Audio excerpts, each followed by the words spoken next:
어서 오세요, 어서 오세요. 서울 도봉구 창동 사는 불량주부 망치부인이 운영하고 있는 생방송 망치부인의 시사수다방에 오신 것을 환영합니다. 반갑습니다. 감사합니다. 어서 오세요.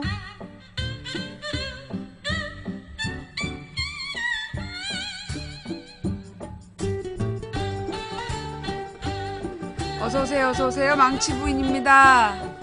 예, 여러분 죄송해요. 매일매일 이 반가운 얼굴 못 보여드리고 가끔 가다 보여드리게 돼서 죄송합니다. 내가 너무 자주 보여주니까 사람들이 나를 아주 우습게 알더라고.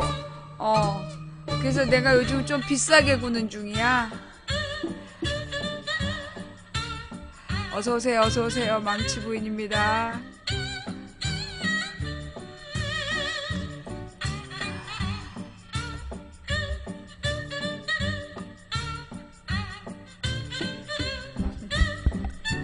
그리 반갑진 않아? 꺼져! 반갑지도 않으면서 왜 제일 먼저 달려오고 지랄이니 너는? 어서오세요, 어서오세요. 망치부인입니다. 네.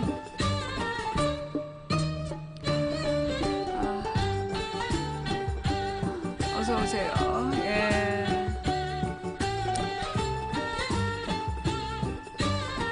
아니요, 김하영이 무죄가 아니라 김하영 강금 사건 야당 의원 무죄 그래야 되겠구나. 반복했어.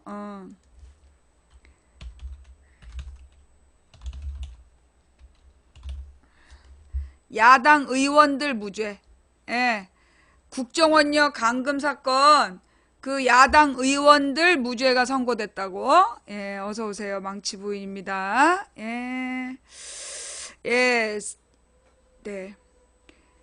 이 무슨 얘기냐면 그 국정원 여직원이 국정원 여직원이 자기를 야당 의원들이 감금했다 그리고 협박했다라고 고소한 사건, 그 사건이 야당 의원들 무죄, 야당 의원들 죄 없다라고 결론이 내려졌다고요. 예. 예. 자, 이 국정원이 3년 안에 해체되려는 여러 가지 사인이 지금 보이고 있죠. 그죠? 예. 어서 오세요. 미치겠어. 예, 어서 오세요. 어서 오세요. 예. 잠깐만 기다려.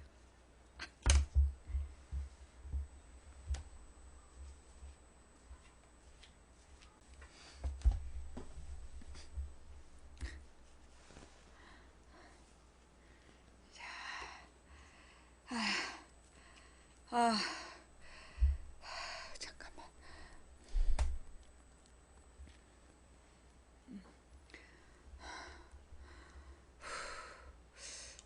너무 어두운가?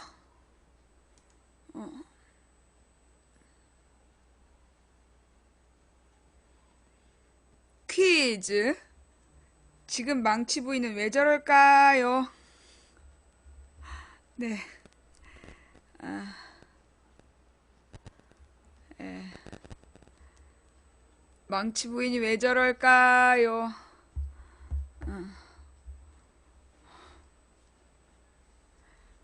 자,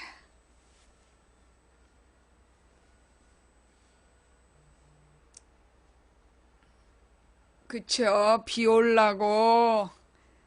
내일 비 올라고. 아, 정말.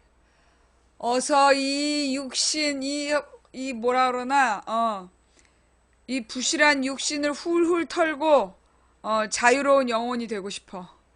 어, 이 육신을 훌훌 털고, 자유로운 영혼이 돼서, 놈들의 귓가에 저기 밤이면 밤마다 내려앉아서, 잠들락 하면, 야! 어서 속히 그날이 오기를. 에. 일단, 그, 음, 아니, 얼마 전에 누가 저기 뭐야 나의 그 생년월일을 지우라는 거예요. 예, 인터넷에서 내 생년월일을 지우라는 거야. 왜냐하면 그 생년월일을 가지고 그 생년월일을 가지고 나쁜 주술을 쓸 수 있으니 그걸 지우래. 그 연락을 받은 게 한참 됐어요. 그래서 내가 어떻게 했냐? 그 사람의 연락처를 삭제하고 어 저기 그 뭐야 수신 거부를 했어. 음. 참고로 나의 그 뭐라 그러나 이 저기 이 소셜 뭐지 네트워크에 올려 있는 생일은 진짜가 아니죠. 음. 아니 근데 너무 아픈 거야 월요일 날. 월요일 날 너무 너무 아파가지고 예. 그 저기 뭐야 이 눈동자가 터질 것 같은 거야. 그래서 이제 안과를 다시 갔어. 안과를 다시 갔는데 안과 다시 간 날이 언제였지? 내가 안과에 지난주에 가고 이번 주에 또 갔구나. 이번 주 월요일 날 다시 갔어요. 근데 눈에 아무 이상이 없다는 거야. 그냥 노안하고 안구건조증 정도이고 신경이 찢어지거나 이런 것도 없대. 그래서 안압도 정상이라는 거야. 근데 눈이 이렇게 터질 것 같은 거야. 눈동자가 이렇게 막 진짜 터질 것처럼 너무 아픈 거예요. 예. 그래서 아니 안구 건조증이 좀 심한 거 말고는 괜찮다는 거야. 근데 그래서 막 머리가 이제 깨질 것처럼 아프고 그 다음에 이제 결정적으로 이 명치를 누가 이렇게 명치에다 창을 꽂아갖고 딱 비트는 듯이 아픈 거야. 예. 그막 훅 막 정신을 잃을 정도로 너무 아픈 거야. 근데 이게 계속 아픈 게 아니라 내가 이제 위궤양 12지장 궤양을 알아봤잖아. 내가 위궤양 12지장 궤양을 알아봤는데 이렇게 훅 이렇게 누가 이렇게 푹 찔러갖고 돌리고 한참 있다 다시 훅 찔러갖고 돌리고 이런 식으로 아픈 적이 없었어. 예. 그래가지고 내가 간은 원래 통증이 없어요. 내가 간염도 알아봤잖아. 간염도 알아봤는데 간염엔 통증이 없어. 그다음에 간은 그 아침에 일어날 때 확 구역감이 있어. 아침에 일어날 때 이렇게 구역질이 나면서 이렇게 뒤로 확 떨어져 내려가는 듯한 느낌이 들어요. 그러면 이제 그게 간염이야. 내가 그 간염으로 그 저기 한 달 입원했었잖아. 남들은 그 2주 만에 일주일에서 2주면 퇴원한다는데 나는 간 치수가 떨어지질 않는 거야. 그래가지고 이제 한 달 꼬박 입원했다가 나왔는데 하여간 근데 이제 하여튼 그런 거야. 그래서 문득 든 생각이 누구누구가 무당을 되게 좋아한다 그랬잖아. 누구누구가 무당을 되게 좋아한다고. 내가 볼 땐 쟤네들이 쓸 수 있는 마지막 카드가 그 저기 뭐야 이 장희빈이 인현왕후한테 그 저기 뭐야 바늘 꽂듯이 이것들이 진짜 나한테 이런 살을 쓰나 싶은 거야. 그 전에는 정말 너무 괴로워가지고 헉 그러면서 막 비명을 지르면서 있다가 어, 아 문득 그 문자가 떠오른 거야. 그 나한테 주술을 쓸 수 있다라는 그 문자가 딱 떠오르면서 어 진짜 그런가? 이런 생각이 딱 드는 거예요. 그래서 이런 씨 이러면서 이것들이 이제 하다 별 지랄 개지랄 연병을 떨고 있어 막 이러면서 막 화가 나면서도 웃긴 거야. 그래서 내가 딱 마음을 잡고 기도를 했어요. 마음을 잡고 기도를 하면서 우리 이제 그 이 나의 친인척 중에 목사님이 네 분이잖아. 목사님들께 부탁을 했지. 나 아무래도 지금 나의 심기를 그놈들이 공격을 하고 있는 것 같으니까 기도를 해달라고. 그래서 이제 그분들이 쫙 기도를 하기 시작을 하셨어. 정말 그 창으로 찌르는 고통이 사라졌어. 예. 그러니까 이 그 창 이게 확 찔러가지고 비트는 듯한 그 고통이 사라졌어요. 예. 그리고 이렇게 그 눈이 막 터질 것 같은 눈이 막 터질 것 같은 고통이 줄어들었어. 그게 보니까 물론 누가 나한테 주술을 썼을 수도 있어. 근데 내가 이제 그만큼 스트레스를 받으니까 스트레스를 막 받고 있다가 이제 그 뭐야 목사님들이 기도를 해주시니까 이게 내가 하나님께서 나를 지키시는구나. 하나님이 나를 지키실 것이다. 이런 이제 그 믿음이 딱 드는 거야. 그래서 내 입에서 나도 모르게 무슨 기도가 나가냐면 나에게 저주한 자의 저주가 그에게로 돌아가게 하소서. 이 말 너무 멋있는 것 같지 않아요? 내가 이제 딱 기도를 하고 나서 딱 일어나면서 내가 내 입에서 무슨 말이 나가냐면 나에게 저주한 자들의 저주가 그 나온 곳으로 돌아가게 해달라는 어 그러니까 반사죠, 반사. 나에게 나온 저주가, 그러니까 나는 그런 기도를 해본 적이 없어. 예. 나는 내가 그런 기도를 해본 적이 없었는데, 갑자기 그 말이 내 입에서 나가는 거야. 나에게 저주를 쏜 자들의 저주가 그들 자신에게로 돌아가게 해달라고. 그 말이, 되게 멋있다. 이러면서 반복을 했어. 반복을 했는데 뭐라고 나오냐면, 나에게 저주를 한 자들의 저주가 그 자신에게 100배, 1000배로 돌아가게 해달라고. 100배, 1000배로 돌아가게 해달라는 기도까지 나오는 거야. 그러니까 막, 아싸! 이러면서, 아유, 혹시 어디에서 지난밤에 저기 명줄 끊어진 놈이 없나? 찾아보게 되는, 예. 그러니까 혹시 지난밤에 명줄 끊어진 놈이 없나? 이렇게 찾아보게 되더라고. 이게 진짜 영적 전쟁이에요. 예, 진짜 영적 전쟁이란 생각이 드는 게, 계속해서 내 교회를 공격을 하는 거야. 그 지난번에 순천 갔을 때도 쭈꾸미 같이 생긴 아저씨가 나타나가지고, 딱 쭈꾸미 같이 생겼어. 내가 얼굴 보여주면 지 초상권이라고 시비 걸까봐 내가 안 보여줬는데, 꼴뚜기 내지는 쭈꾸미 같이 생긴 아저씨가 나타나가지고, 나한테 어느 교회 다니냐는, 아니, 종교가 뭐냐는 거야. 나 개신교 집사다. 어느 교회를 다니느냐 해서, 서울에 있는 무슨 교회 다닌다. 그랬더니, 나더러 영이 부족하대. 자기처럼 자기만큼 영이, 뭐지? 뭐, 없어서라든가? 자기만큼의 영이 부족해서, 문제라는 거야. 야, 그래서 속으로, 아유, 꼴뚜기 아저씨 고마워요. 그러다가, 또 꼴뚜기에 대한 모욕인 것 같아서, 이 죄 없는 꼴뚜기가 무슨 죄냐. 이래서 돌아왔는데, 아니, 뭐, 교회에서 그런 말 써요? 영이 부족하다, 이런 말을? 나는 내가 8살 때부터 교회 다녔는데, 누가 누구한테, 교인이 교인한테 영이 부족하다, 이런 얘기를 한 적이 없어. 그죠? 이게 무슨 순천 지방에 무슨 그런 사이비 종교가 퍼져 있나 봐. 그죠? 그런 교회가 있어요? 그러니까 우리가 영이 부족하다 이런 말을 나는 교회를 8살 때부터 다녔는데 그런 말 한 번도 못 들어봤고 40년 동안 내가 교회 다녔는데 영이 부족하다라는 얘기를 처음 들었어요. 그러니까 아무래도 이런 옛날에 뭐라 그래 이게 저기 최태민 뭐 이런 시리즈들이 그런 약간 2단 사이비 종교였잖아. 그런 무슨 한 계통인가 봐. 그죠? 그렇게 영이 부족하다 이런 얘기를 써요? 나는 일이 부족한데. 나는 그런 말 처음 들었어요. 예, 무슨 왜냐하면, 영이 부족하다라는 말은 하나님을 모욕하는 말이야. 예. 영이 부족하다 이 말은 하나님을 모욕하는 말이라고. 왜냐하면 그러니까 개신교에서는, 이렇게 성부와 성자와 성령이라는 삼위일체가, 하나님의 존재다라고 얘기하고, 그 중에 그 성령이 내 안에 계신 하나님을 얘기하는 거거든. 예. 내 안에 계신 하나님을 성령이라고 한단 말이야. 근데 성령이 부족하다 이런 말을 안 해. 그 말은 하나님이 부족하다는 뜻이거든요. 예. 그러니까 이제 기독교의 종류가 기독교라는 말은 뭐냐면 그리스도교라는 뜻이야. 예수 그리스도를 메시아로 믿는 사람들. 그래서 이제 그리스도교의 종류가 많아요. 그래서 천주교, 성당 있잖아.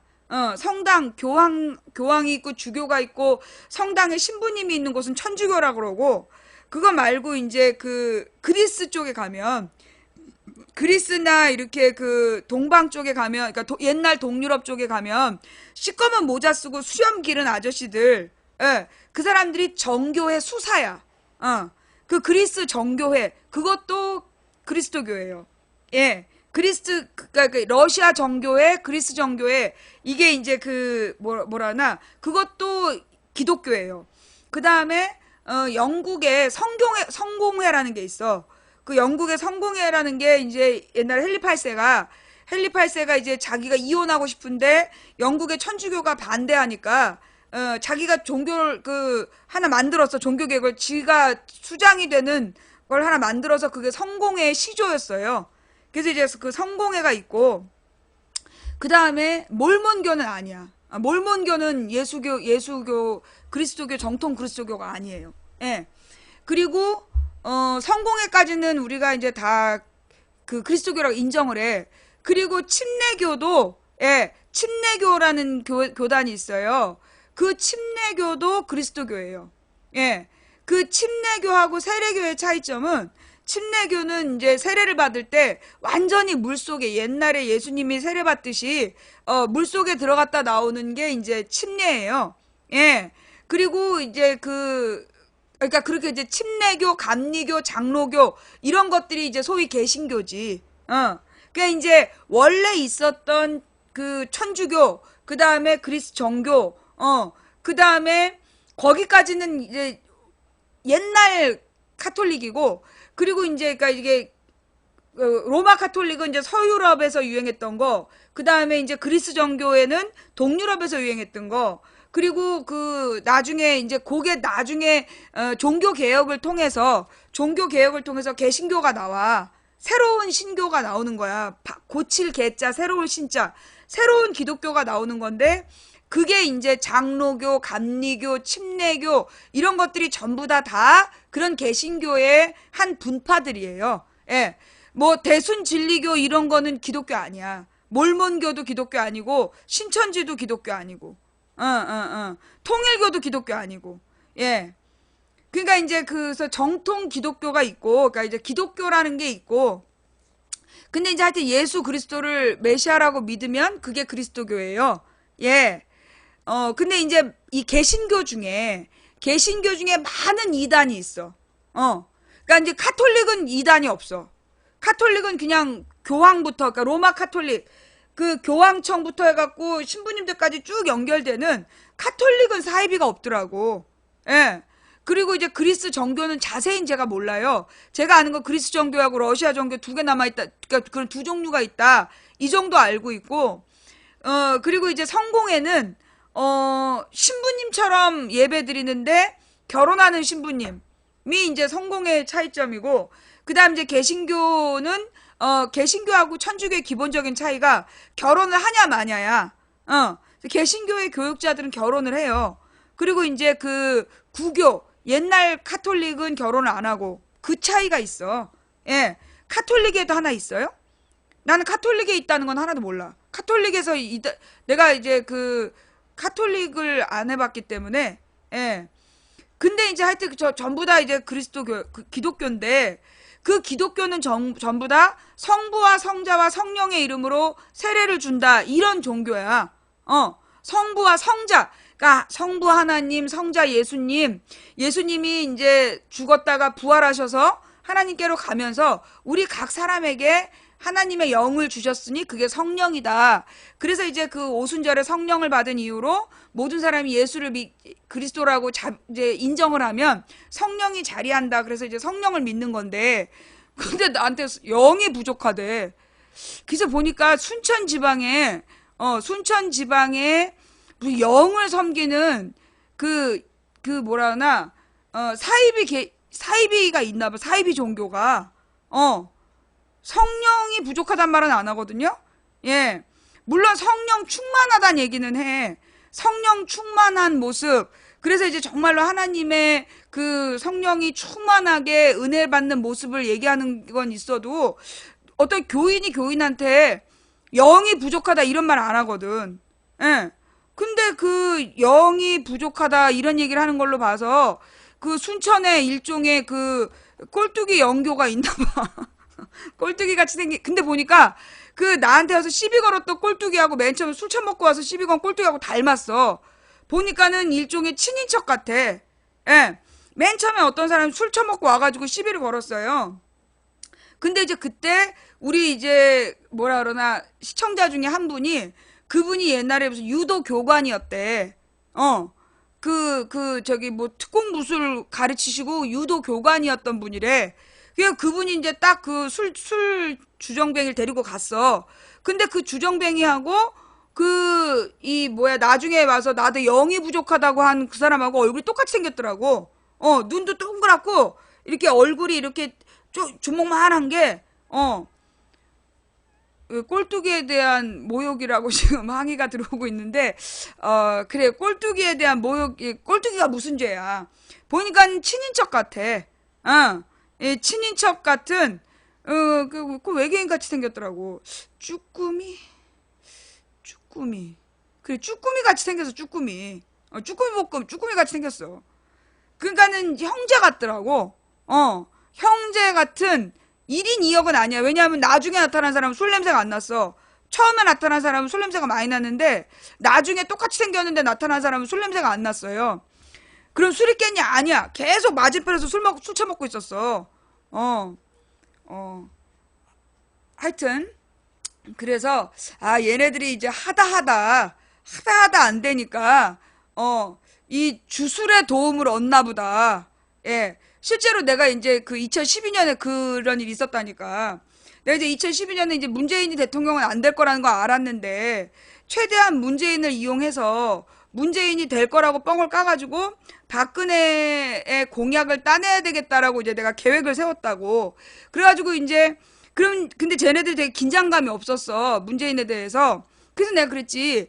이번에 박근혜는 대통령이 될 수 없을 거다. 그 이유가 뭐 때문이냐 하면, 박근혜 아버지가 너무 억울한 사람을 많이 죽여서, 사실 그렇잖아. 박근혜 아버지 때문에 죽은 사람이 여수 순천에만도 얼마야. 여수 순천 지역에 박근혜 아버지가 명단 올려가지고서는 그 남로당 당원 출신들 다 죽인 거 아니야. 그랬지. 그 다음에 자기가 집권한 상태에서 그 죄 없이 간첩죄로 죽은 사람들, 그런 사람들까지 합치면 이제 박근혜 아버지 때문에 억울하게 죽은 사람이 너무 많아서 그 원혼들이 박근혜가 대통령 되는 걸 막고 있다. 내가 딱 구라를 친 거야. 근데 왠지 그게 사실이었는지 소름이 쫙 끼치더라고요. 내가 그 말을 딱 했는데 왠지 소름이 쫙 끼치는 거야. 그리고 나서 얼마 뒤에 누구누구가 구술했다는, 예. 그리고 나서 한참 지난 뒤에 누구누구가 구술했다는 소문이 막 돌았어. 사진이랑. 기억나요? 이 누구누구가 이렇게 구술했다라는, 막 이런 얘기가 돌았었어. 근데 이제 누구누구인지 내가 말 안 했다? 누구누구인지 내가 말을 안 했는데, 그더니 이번에도 총선 앞에 굿했잖아. 근데 자기네들이 굿이 아니라고, 음식을 갖고 오지 못해서 굿이 아니라고. 그 기억나죠? 예. 그 총선 전에 그 음식을 가져오지 못해서 굿은 아니다. 뭐 이렇게 얘기했던, 예. 하여간 그 참 사이비 종교하고 연관이 참 많이 되어 있어. 하여간 그러더라. 자, 예, 몽고에는 화산 폭발할 데가 없습니다. 예, 몽고에는 화산 폭발할 데가 없어요. 예. 네. 하여튼 그랬다는 이야기. 예. 그러니까 이제 어떤 분이, 그러니까 우리 방송 보시는 분 중에, 예, 소위 뭐라 그러나 무속신앙을 하시는 분들도 계세요. 주역을 하시는 분들도 계시고, 예, 소위 이렇게 점 보시는 분들, 예, 점 보시는 분들도 꽤 있어. 주역하는 사람들도 있고, 그리고 이제 소위 무속인들도 있어. 예, 무속인들도 있어요. 근데 이제 그런 분들이 이제, 뭔가 이렇게 소문을 들었는지, 예, 나한테, 나의 사주를 숨기라고 그러더라고. 그래서 SNS에 있는 걸 다 지우래. 아니, 누가 SNS에 자기 진짜 생일을 걸어 놓겠어. 근데 내가 가끔 놀라는 게, 그 생일을 페북에서는 등록을 하게 돼 있어요. 그게 내가 아무 날짜나 적어 놓거든. 그건 왜 그랬냐면 옛날에 이제 우리 누구 때문에, 김근태 의원님, 생일이 누구냐고, 언제냐고 묻는 거야. 어떤 사람들이 전화해서. 그래갖고 내가 이제 아무렇지도 않게 그때 2004년에 선배들한테 의장님 생일이 어떻게 돼요? 했더니 가르쳐주지 말라는 거야. 그래서 왜요? 했더니 그거 사람들 전 보려고 그러는 거라고. 본인의 생일을 공개하면 안 되는구나. 예. 그리고 우리 나이 때는 이제 이 주민번호를 자기가 태어난 날로 안 하잖아요. 그때는 이제 서류를 다 이제 뭐 한참 지난 다음에 하기 때문에, 예. 그래가지고서는 생일을 알려주는 거 아니라고. 그래서 나는 SNS에다가 내 진짜 생일을 등록을 안 해. 근데 가끔 사람들이 막 생일 축하한다고 막 어느 날 들어가, 내가 페북을 잘 안 하는데 어느 날 들어가 보면 막 페북에 꽃다발이 잔뜩. 이게 아닌데. 그래서 다른 날짜로 바꿔놓으면 또 그날따에 또 꽃다발이 잔뜩. 예, 페이스북 생일은 다 가짜예요. 지금 와서 얘기하지만, 예, 여러분이 1년에 한 번은 생일 축하를, 하실 기회를 드리려고 그냥 적어놓은 숫자지. 진짜 생일은 아니에요. 예, 참 당황스럽더라고.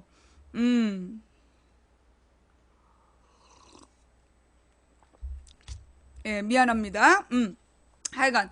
그래서, 근데 이제 아마 쟤네들이 얼마나 속상하겠어. 쟤네들이 많이 속이 상하다 보니까, 사실 이제 오늘 판결 난 것도, 김하영, 예, 김하영이 야당 의원들이 자기를 감금했다. 그렇게 주장하면서 자기 방에서 자기 데스크탑이랑 노트북이랑 지운 거 아니야. 자료 삭제하는 시간을 3일이나 벌기 위해서 안 나오고 셀프 감금했던 거 아니야. 오늘 재판이 1심이더라고. 그죠? 오늘 재판이 1심이야. 2012년 사건이 이제서 1심이 판결이 난 거예요. 예, 2012년 12월에 있었던 감금 사건이 셀프 감금이죠. 오늘 이제 셀프 감금이었다. 한마디로 본인 의지로 안 나온 거지. 야당 의원들이 못 나오게 한 거 아니다. 이런 이제 결론이 내린 건데, 요게 1심이에요. 그러니까 이제 이걸 가지고 2심, 3심을 가면서 또 뒤집겠지. 특히 대법원에서, 미친 대법원에서 또 뒤집을 것 같아. 그러니까 어쨌거나 이제 그 결론이 난 거예요. 예, 예. 그래서 이제 1심에서 누구야? 전현직 의원 1심 무죄 나왔다. 국정원 여직원 감금했다라는 누명을 썼던 야당 의원들에게, 예, 1심 무죄가 나왔다. 가만있어 봐. 근데 무슨 영상 자료가 있네요? 1심이야, 1심. 이제서 1심이야. 그동안 1심 재판이 진행이 안 됐던 거지. 그러다 이제서 진행이 되는 거야. 그러니까 이제 이 김하영이가 이제 자기를 감금했다라고 고소한 거였잖아요. 예. 우선 21차례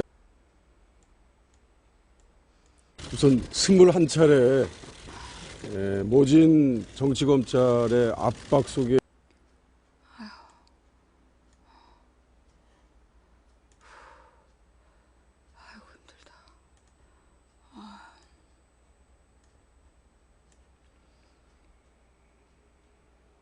뭐 강기정 의원, 뭐 김현 의원 이 사건에 다 연루된 사람들이잖아, 그지?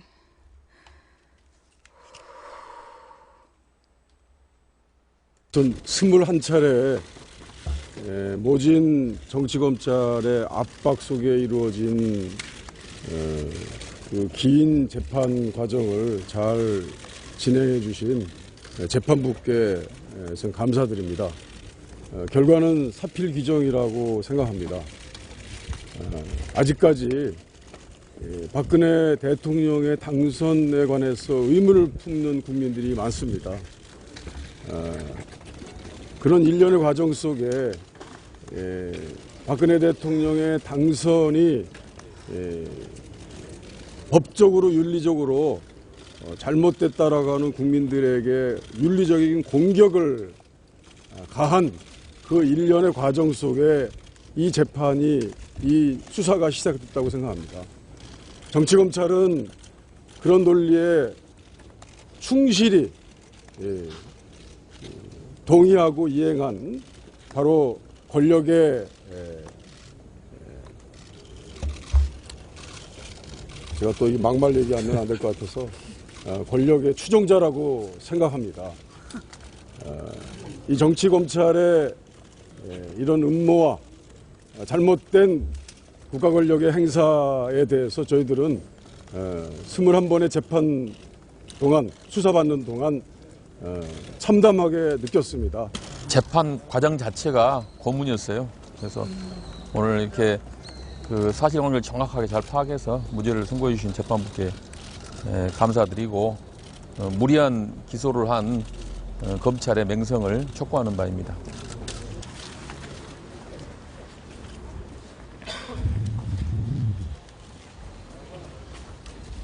자.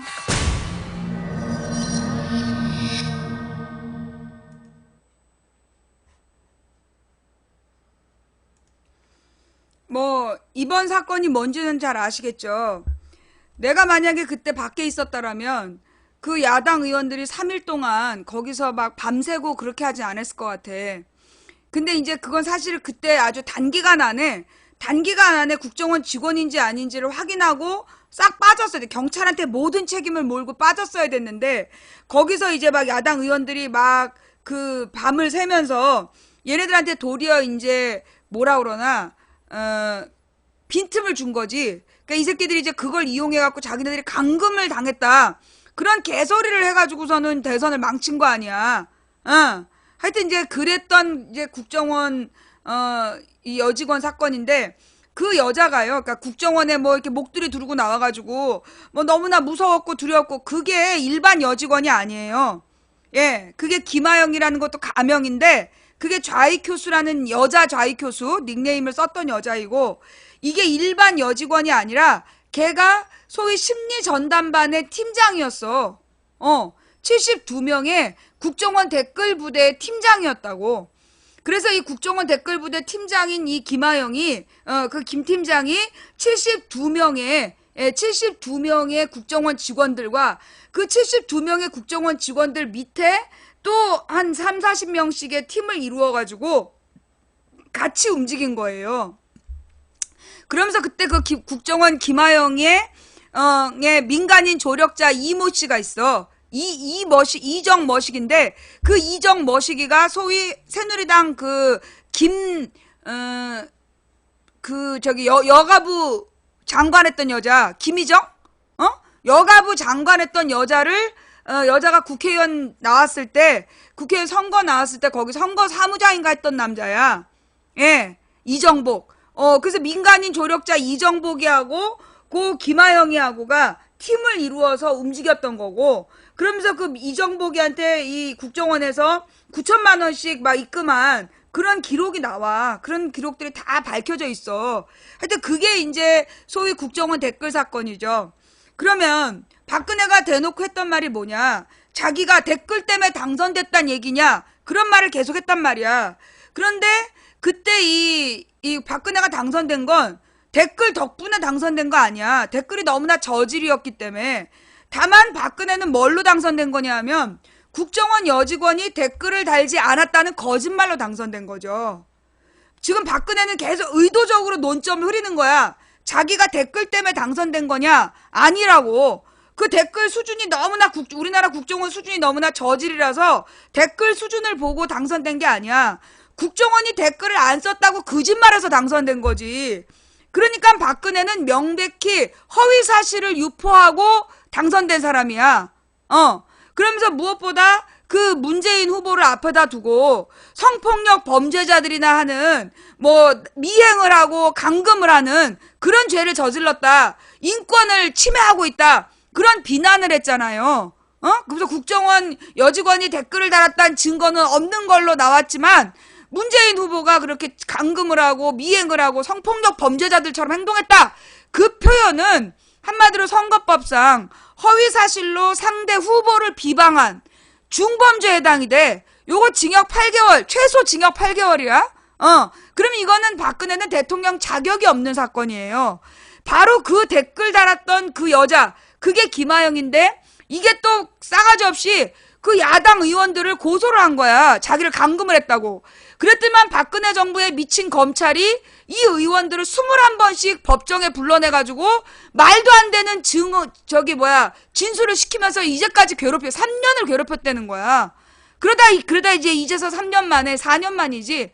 이제서 4년 만에 이제 1심 드디어 선고를 내린 거지. 국정원 여직원 감금은 없었고 지가 자발적으로 안 나온 거다.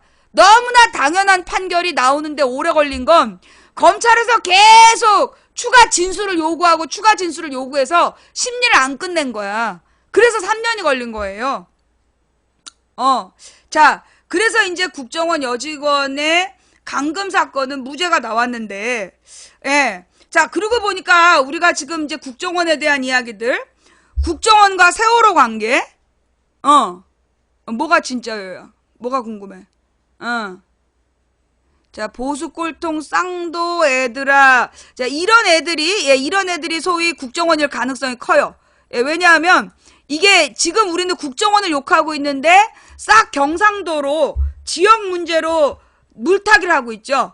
예, 우리가 이제 인터넷 방송 10년이면, 예, 아이디를 보면 이제 가계도가 보이고, 그 다음에 이제 댓글 딱 한 번만 봐도, 아, 얘가 이제 본업이 사무실이 어디 있겠구나, 이런 느낌이 딱 와. 어디서 이런 쌍도 욕을 하고 지랄이야. 어디서 이런 개구라를,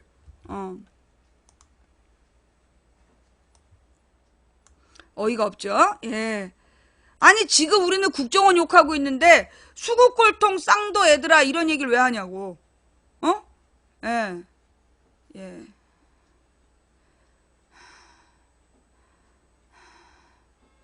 예. 하여간 이제 그 국정원 댓글 사건. 자, 지금 이제 국정원 댓글 사건의 남자 좌익교수가 1심에서 유죄를 받았고, 근데 그것도 이제 국정원법 위반은 무죄야. 국정원법 위반은 무죄를 받았고, 나에 대한, 우리 가족에 대한 모욕죄만 유죄를 받아서, 이게 지금 자기가 그 모욕도 저지른 게 아니라고 지금 항소를 했어. 검찰은 국정원법이 유죄다. 그런 이제 항소를 한 거고. 그래서 지금 2심을 진행을 해야 되는데, 심리도 안 하고 판사가 그냥 판결하겠다는 거야. 8월에. 그래서 이제 8월 달에 도대체 어떤 판결을 하는지 가서 봐야 되는데, 좌우지간지 그랬지. 그래서 이제 국정원 댓글 사건에, 이제 뭐라 그러나, 얘네들이 일부 인정을 하는 분위기야, 지금. 법원에, 근데 이게 1심이기 때문에, 오늘 판결은 1심이에요. 2, 3심을 두고 봐야 돼. 좌익교수도 1심이었어. 그러니까 이제 1심에서 국정원 무죄 주고, 국정원법 무죄를 주고, 2심에서 망치부인 가족에 대한 모욕죄도 무죄를 주려는 그런 사법부의 꼼수인지, 그래서 이제 대법원에서 전부 다 무죄를 주는 그런 식의 지금 스토리를 짜놓고 있는지, 우리가 이걸 끝까지 지켜봐야 되는 상황이야. 끝까지 지금 지켜봐야 되는 상황인데, 누가 이제 그런 얘기를 하더라고. 지금 이번에, 국정원과 세월호의 관계가 지금 막 다 터지고 있잖아요. 그죠? 국정원과 세월호의 관계가 막 터지고 있고, 그리고 이제 이 철근 400톤 문제가 막 터졌잖아.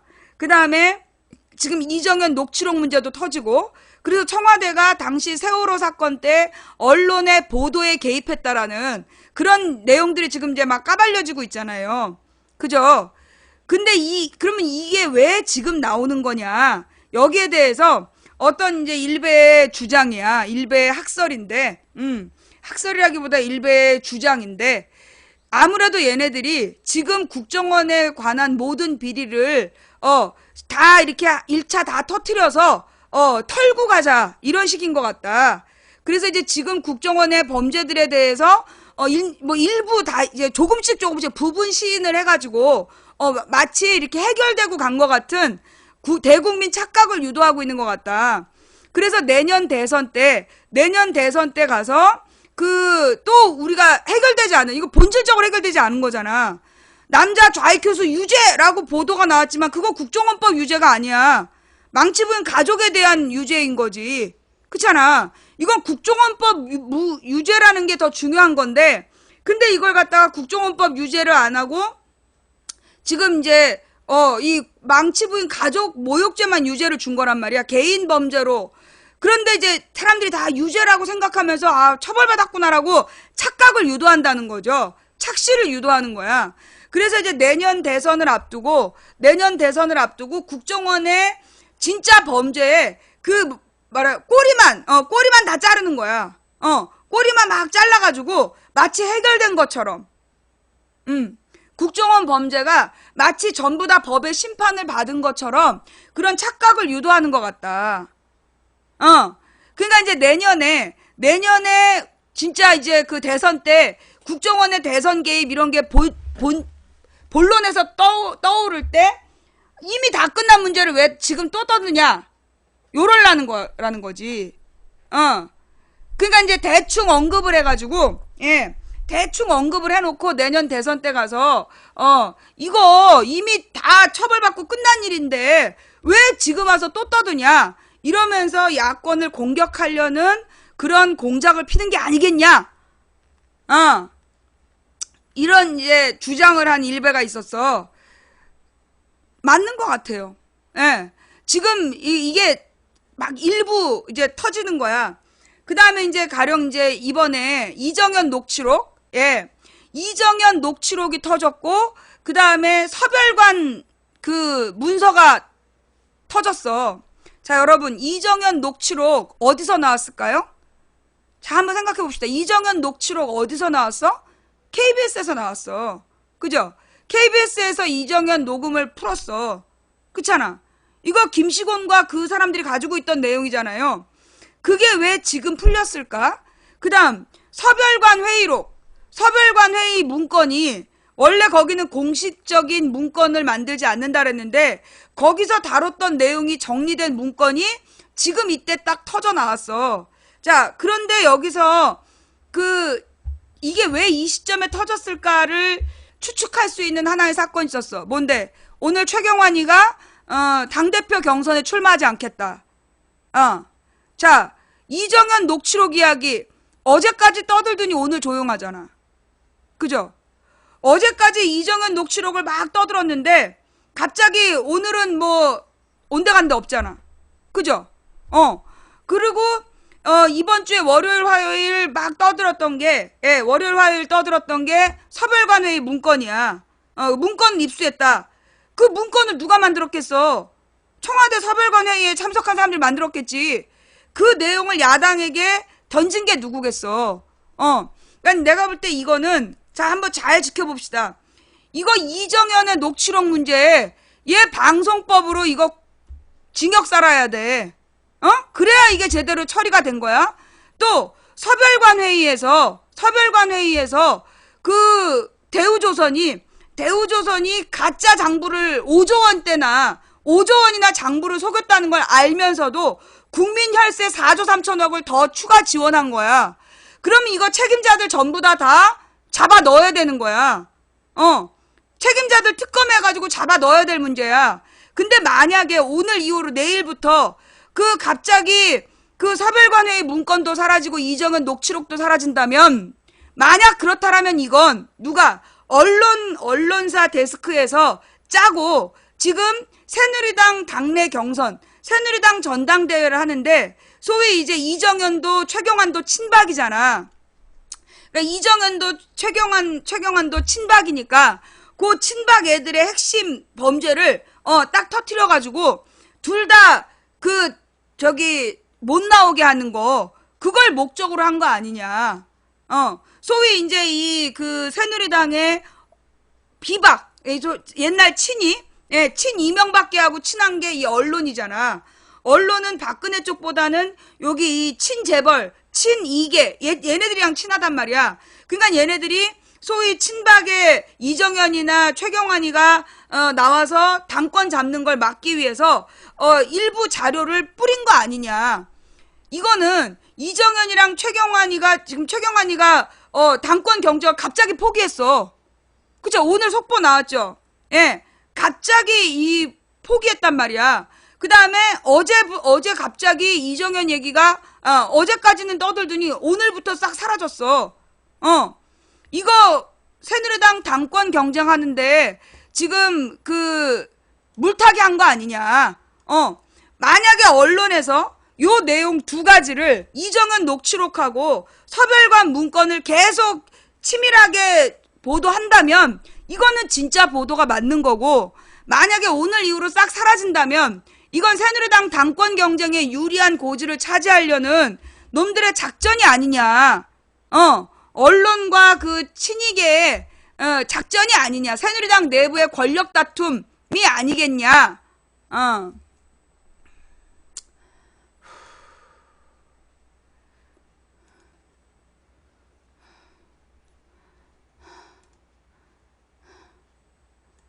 지켜보자고요. 어떤 결론이 나오는지.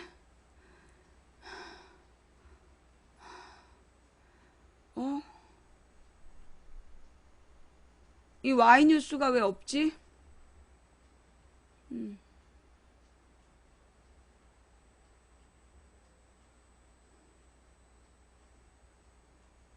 권영철의 Y뉴스 이건가? 어제 거였나?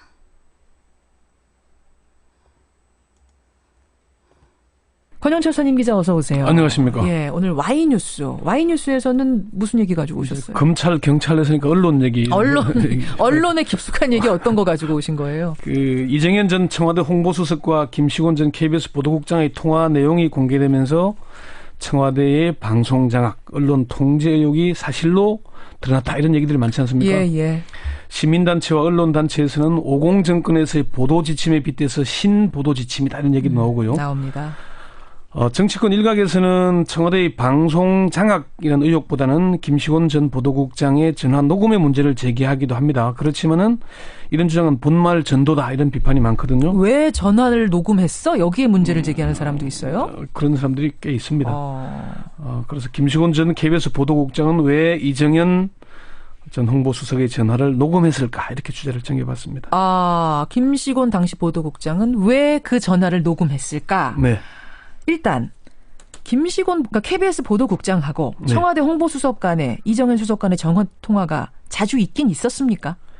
이게 자주라고 표현하는 게 적절할지는 모르겠지만은 여러 차례 전화 통화를 한 거는 맞습니다. 이정현 의원이 당시 김시곤 국장과는 평소에도 편하게 이야기하는 사이, 친한 사이라고 밝혔죠. 예. 뭐 그만큼 전화 통화를 자주 한다는 얘기일 거고요. 다만 김시곤 국장이 쓴 공개된 비망록과 녹취록을 근거로 하면은 4차례 통화한 것만 나옵니다. 비망록과 녹취록을 근거로 한. 김 국장 어제 통화를 시도했는데 자신이 기자회견을 했다는 이유로 정직 4개월을 받은 입장이어서 전화 통화 곤란하다는 답이 왔고요. 그래요. 그래서 이 수석과는 자주 통화했다고 해도 되느냐 물었더만은 공개된 4번이 전부 다 이렇게 답변을 해왔어요. 아하. 그렇지만 당시 이정현 홍보수석과 김시곤 보도국장의 통화 녹음을 들어보면은 4차례만 통화할 정도의 관계는 아닌 것 같고요. 그리고 이정현 수석 역시도 가까운 사이라고 했잖아요. 그리고 김 국장의 녹음 파일 공개를 설득한 것으로 알려진 김주원 한국기자협회 고문은 본인이 밝히지 않아서 잘 모르지만 공개된 것 이외에도 통화한 게 더 있지 않겠나 이렇게 얘기를 했습니다. 통화한 걸 다 녹음한 겁니까? 그건 아닙니다. 4번 통화를 했는데 2차례만 녹음을 한 건데 세월호 참사 직후인 2014년 4월 21일과 4월 30일 2차례 통화만 녹음이 됐습니다.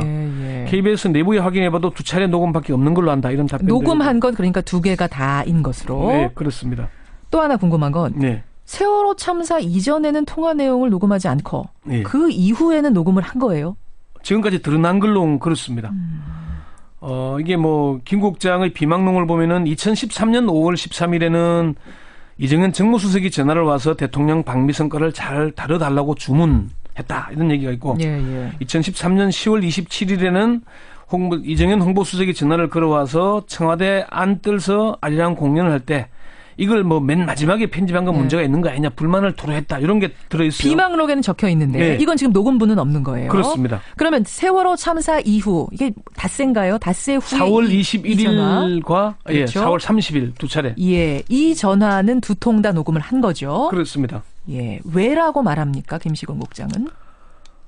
김 국장은 답변이 없었고요. 통화도 안 됐고. 김주원 고문과 KBS 관계자들에게 확인을 했는데 먼저 김주원 고문은 녹음을 들어보면 처음부터 녹음을 한 게 아니라 대화 중간부터 녹음을 했다. 맞아요. 이 얘기를 듣다가 너무 심하다 싶어서 녹음한 것으로 안다. 김 고문은 이정현 수석의 말이 심하니까 세월호 참사와 관련해서 정부의 책임을 자꾸 감추려고 하고 해경 비판 보도하지 말라고 하고 또 욕설이나 육두문자도 막 나오고 그렇게 되니까 휴대전화 녹음 버튼을 누른 것으로 안다. 이렇게 얘기를 했습니다. 김주원 고문의 얘기는 그거고요. KBS 내부에서는 조금 다르게 얘기를 합니다. 어떻게요? KBS의 전현직 고위 간부들에게 확인한 바로는 김시곤 국장이 간부들 여러 명과 같이 있을 때 이정현 수석이 전화를 걸어와서 통화를 하는데 이정현 수석과 통화를 여러 번 해봤는데 목소리가 워낙 큽니다. 주변에 들릴 정도로 크거든요. 목소리가 크고 일방적으로 얘기를 하니까 주변에서 그 녹음 뭐 하라는 그런 얘기가 있어서 녹음을 했다. 도대체 누가 KBS 보도국장한테 저렇게 소리를 높여? 저 녹음해. 뭐 이렇게 얘기했다는 얘기가 전해지죠. 예, 그렇게 돼 있습니다. 그 이미 공개된 통화 내용을 들어보면 사실 좀 말이 좀 지나칩니다. 일방적이기도 하고요. 그렇죠. 그래서 이정현 의원도 이런 언론 인터뷰에서 당시에는 절박한 심정에서 그랬는데 부족했고 또 불찰이 있었다면서 다소 과했다. 호소하는 방법이 부족했다라고 시인을 합니다. 자, 그렇게 녹음한 것을 그러면 어떻게 공개하게 됐는가? 그것도 시일이 한참 지나서 바로 그 부분이 궁금합니다. 김시곤 국장은 녹음을 공개하는 걸 매우 꺼렸던 것으로 알려지고 있습니다. 그래요. 그렇지만 50 정권의 보도 지침을 공개한 김주원 기자협회 고문의 끈질긴 설득에 따라서 공개를 결심한 것으로 그렇게 전해지고 있습니다. 김주원 고문은 김 국장이 아직 KBS 직원이어서 불이익이 있을 수도 있고 녹취록이 공개될 경우에 폭로하려는 취지를 왜곡할 수도 있다는 이유 때문에 고민이 깊었다면서 다만 재판부에 지금 징계무효 소송의 재판부에도 이게 제출돼 있고요. 보도국장이 해임당 했잖아요. 김시곤 국장이. 이제 그것 때문에 여러 소송도 걸려 있고 이런 상황인데. 그리고 세월호 특조위에 그게 아니고 기자회견을 했다는 이유로 4개월 정직 징계를 받았어요. 그 부분이요. 예. 보도국장직은 스스로 물러난 거고요. 그리고 세월호 특조위에도 이 자료와 녹취록이 공개가 돼 있거든요. 제출돼 있거든요. 그래서 어떻게든 이게 공개되지 않겠느냐. 그러니까 특조위 종료일에 맞춰서 언론 통제 사실을 밝히자고 설득을 했다. 그렇게 얘기를 했습니다. 일각에서는 이렇게 이제 폭로한 것을 두고 정치에 관심이 있어서 그런 거야? 이렇게 질문하는 분들도 계세요. 그렇습니다. 김시곤 보도국장의 공개에 대해서 다른 의문들 왜 지금에서 공개했을까에 대한 의문들이 많을 수밖에 없잖아요. 김시곤 국장이 보도국장 재직 시절에 성향이 보수적이고 친재벌적이었던 것으로 KBS 선후배들이 증언을 합니다. 보수적이었다고요? 상당히 친재벌적이고 그랬다고 합니다. 그렇지만 정치와는 무관하다고 동료 선후배들이 한결같이 얘기를 합니다. 김 국장의 상사였던 전직 KBS 고위 관계자는 정치에는 전혀 관심이 없는 후배다. 김 국장의 성향이 보수적이고 고집이 세다. 그리고 외부에서 이러쿵저러쿵 간섭하는 걸 싫어하는 스타일이다. 사장과도 그래서 많이 부딪혔다 얘기를 하고요.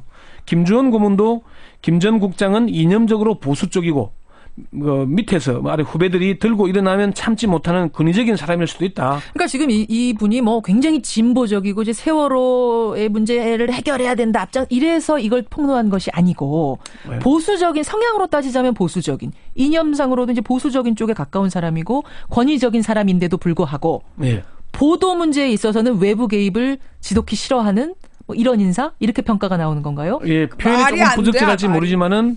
기자로서의 이제 기자들이 곤조라 그러는데 기자로서의 근성 이런 게 있다는 거죠. 간섭에 대한 그리고 사실 그 비망록을 보면은 얼마나 그 기란영 사장의 간섭에 심했는지 일일이 기재하고 있잖아요. 맞아요. 그런 부분이 있고요. 그리고 김시곤 국장의 업무 스타일이나 성격을 잘 알 수 있는 게 업무 일지에 나와 있는 나의 보도국장직 수행 지침을 보면 잘 드러납니다. 이 부분을 보면은 사장과의 전쟁. 정치권과의 전쟁, 본부장과의 전쟁, 부하들과의 전쟁, 노조와의 전쟁이다. 정신 똑바로 차리지 않으면 바로 죽음이다. 자신이 스스로 갖고 있는 업무 지침, 셀프 지침. KBS가 신뢰를 잃는 것은 순간이요. 신뢰를 회복하는 것은 긴 시간이다. 사장의 개입이 도저히 감당이 안 되면 시스템을 만들고 외부에 고발하라. KBS 뉴스는 대통령을 위한 뉴스, 사장을 위한 뉴스가 아니라 시청자를 위한 뉴스여야 한다. 이런 지침들이 있습니다. 그렇군요. 그러니까 이게 기자로서의 근성이 있고 어떤 스타일인지 알겠어요. 나름대로 보도에 대한 부분에 대해서는 독립돼야 된다는 근성이 있었다는 얘기인 거죠. 그런 거군요. 그런 바탕에서 이번 이제 그 녹취록 공개가 나온 것이다. 이해가 됐습니다. 이제 KBS 내부의 이제 평가를 들어봤거든요. 이제 KBS 기자 출신으로 지금 독립언론 뉴스타파의 대표를 맡고 있는 김용진 기자는 김시곤 국장의 그동안의 행보와 관계없이 녹취록과 비망록을 공개한 것은 언론사에 길이 남을 일이다. 권력에 부역하고도 이렇게 공개하지 않는 사람들이 얼마나 많은데 개인적인 불이익을 감내하면서 공개한 것은 평가받아야 된다는 얘기를 했고요. 그런데 또 다른 관계자는 김 국장이 그런 걸 밝히려면은 자신이 보도국장을 하면서 했던 일에 대해서 제대로 사과하고 반성해야 된다. 얼마나 보수적인 성향, 친재벌적, 친권력적이었는지 그 부분에서 해야 된다는 얘기를 합니다. 그런 평가도 엇갈리고 있는 상황. 네, 그렇습니다. 그나저나 이 녹취록 공개를 두고 청와대에 외압이 있었느냐 없었느냐 이 문제에 집중하기보다는 왜 녹취록을 이런 걸 녹음을 해? 왜 공개를 해? 이거 방법 틀린 거 아니야? 이런 쪽에 집중하는 건 정말 본말이 전도된 거 아닌가요? 사실 그런 부분들이 있습니다. 이게 사실 저도 이 사태를 보면서 과거에 1992년 대선 때 부산 초원복집 사건이 생겼습니다. 당시 지역 감정을 부풀린 게 가장 큰 이슈였는데 그렇죠. 왜 녹음을 했느냐. 이게 사실 언론들이 관심을 가졌거든요. 왜 도청하느냐. 그래서 국민들이 제대로 된 사실에 중점을 두고 좀 지켜봐야 될 겁니다. 여기까지 김시곤 국장의 이정현 수석과의 그 녹취 파문, 왜 녹음을 했는지 그 이면 들여다봤습니다. 수고하셨습니다. 네. 권영철 기자였습니다. 자, 요거 말고 또 하나를 들려드리고 싶어요.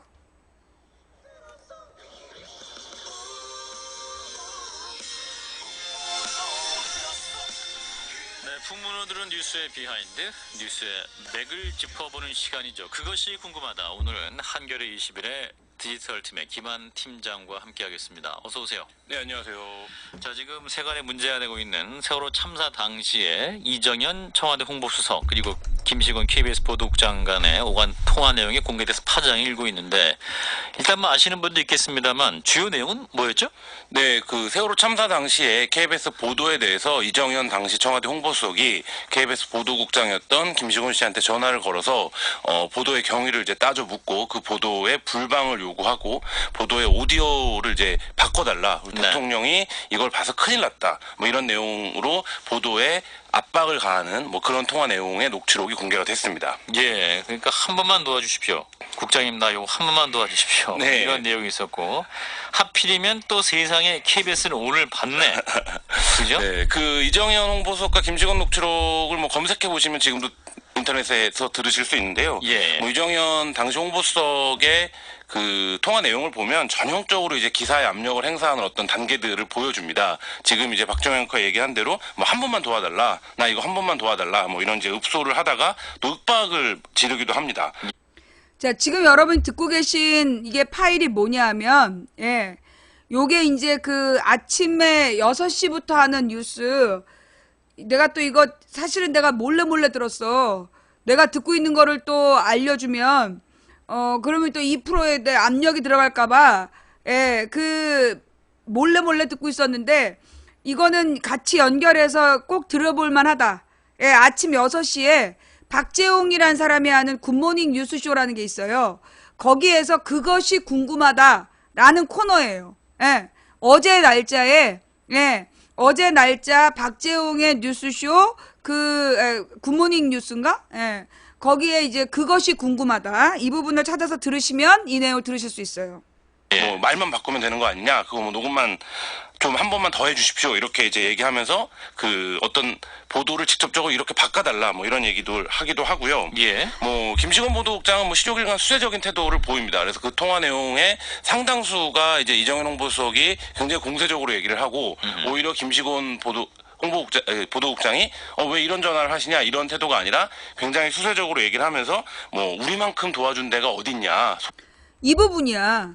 지금 어저께 권영철의 Y뉴스에서는 굉장히 어떤 그 뭐라 그러나 오늘이야 어제 거죠.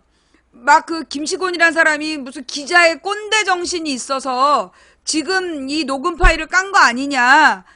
뭐 이렇게 얘기를 하고 있지만 분명히 보니 여기 내용에도 나와. 김시곤은 이걸 공개하고 싶어 하지 않았다. 한마디로 이건 외부 세력에게 이게 건너갔고 그래서 공개가 된 거다라는 거야. 자, 그런 다음에 그러면서 이제 우리 권영철 기자가 읽어주신 내용을 보면 굉장히 이 사람이 나름대로 보도에 대해서는 자긍심을 갖고 있는 사람이라는 거야. 근데 그렇게 자긍심이 많은 사람이 이정현의 이거 내용을 들어보면 과연 진짜 그렇게 자긍심 있는 사람인가? 이거에다가 초점을 맞춰서 한번 들어보세요.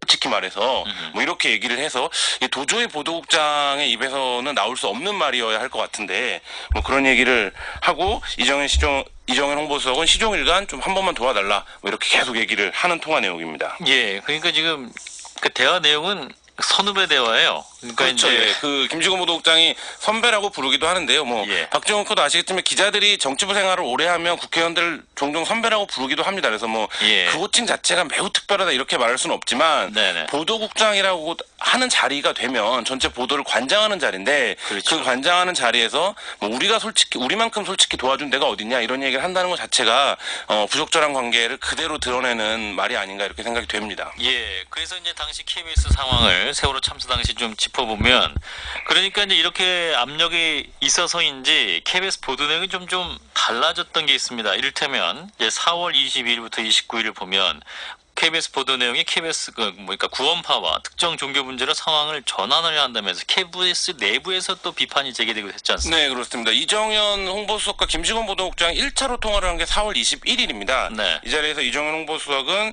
KBS 뉴스 9, 그러니까 메인 뉴스죠. 메인 뉴스에 해경을 비판하는 뉴스가 포함된 것에 대해서 강력하게 문제 제기를 합니다.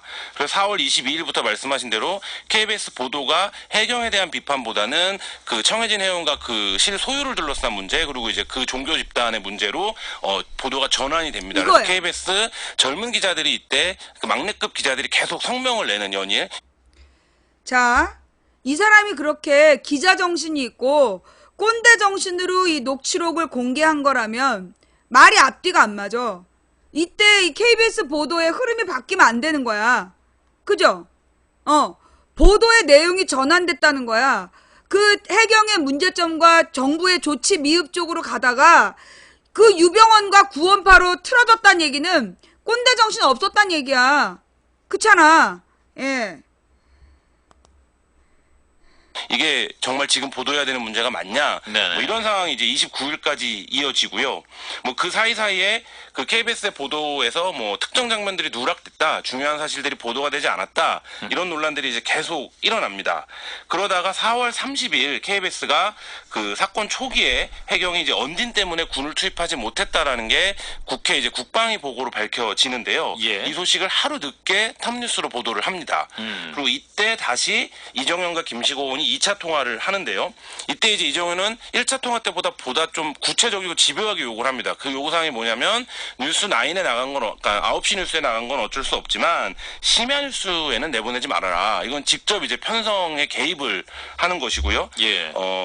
이때 김시곤 보도국장이 그거는 내가 한번 알아보겠다 그러면 이렇게 나가고 실제 심야 뉴스가 나가지 않습니다. 예. 또 굉장히 중요한 자리고요. 실제로 안 나갔다고. 그 날이었고 5월 4일 날은 김시곤 보도국장이 그 세월호 사고는 300명이 한꺼번에 죽어서 많아 보이지만 뭐 연간 교통사고로 죽는 그 사람 수를 생각하면 그리 많은 것은 아니다 이렇게 발언을 했다라는 것이 노보의 주장으로 알려지게 됩니다. 네. 그래서 굉장히 그 김시곤 보도국장이 이제 이슈의 중심에 서게 되고요. 5월 5일 날은 KBS 기란영 사장이 이날 휴일이었겠죠. 어린이날이니까 보도국장 편집주간 취재주간을 보도본부장실에 직접 불러서 해경에 대한 비판 보도를 자제하라 이렇게 이제 지시를 내립니다. 예. 그리고 5월 8일 날 그 KBS 간부들이 안산으로 처음 조문을 내려갔는데요. 이때 KBS 간부들이 유가족들에게 둘러싸이는 일이 발생을 합니다. 그래서 이 자리에서 유가족들이 김시곤 보도국장의 사과와 사퇴를 요구를 하고 이날 밤에 KBS 앞으로 올라와서 그 김시곤 보도국장의 면담을 요구하다가 청와대 앞으로 행진을 해서 노숙농성을 하는 상황이 발생을 하고요. 예. 바로 다음 날이죠.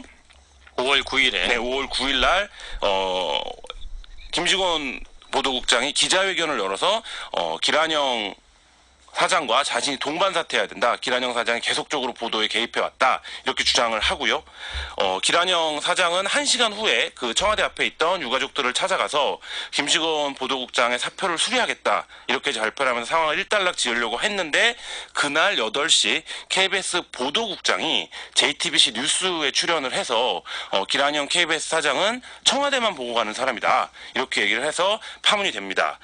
이로부터 사흘 후인 5월 12일 날 KBS의 새 보도국장 임명이 되는데 이 예. 보도국장이 바로 그 이정현 청와대 홍보수석의 고교 동기 동창인 백운기 씨가 선임이 되면서 좀 사건은 일단락되는 이런 상황이었습니다. 예. 그러면 이전에는 선배라고 부르는 관계였다가 이제 동기동창이면 친구가 선임된 거네요. 그렇죠. 네. 아예 고등학교를 같이 나오고 같은 연도에 아마 졸업을 했을 겁니다. 그렇군요. 자, 그러면 이 녹취록이 공개되면서 청와대에서 지금 반응이 나오고 있습니다. 어떤 내용이 나오고 있는지 정의를 하시면. 네, 이원종 비서실장은 그게 홍보수석 본연의 임무에 충실한 협조 요청이었다. 대통령을 모시는 비서실장으로서 그것이 보도 통제다. 이런 거에 동의할 수 없다. 이렇게 얘기를 했는데요. 이 부분에 대한 문제, 왜 이 발언이 문제인지는 잠시 후에 다시 짚기로 하고요. 예. 이정현 이제 지금 의원이죠. 이정현 의원은 처음에는 저의 불찰이었다 이렇게 좀 자세를 낮췄습니다. 그러다가 이 이원종 비서실장의 발언 이후에 홍보수석의 역할에 충실하려고 노력했던 것뿐이다. 해경과 관련해서 팩트가 틀린 것에 대한 이제 항의를 했던 것이다.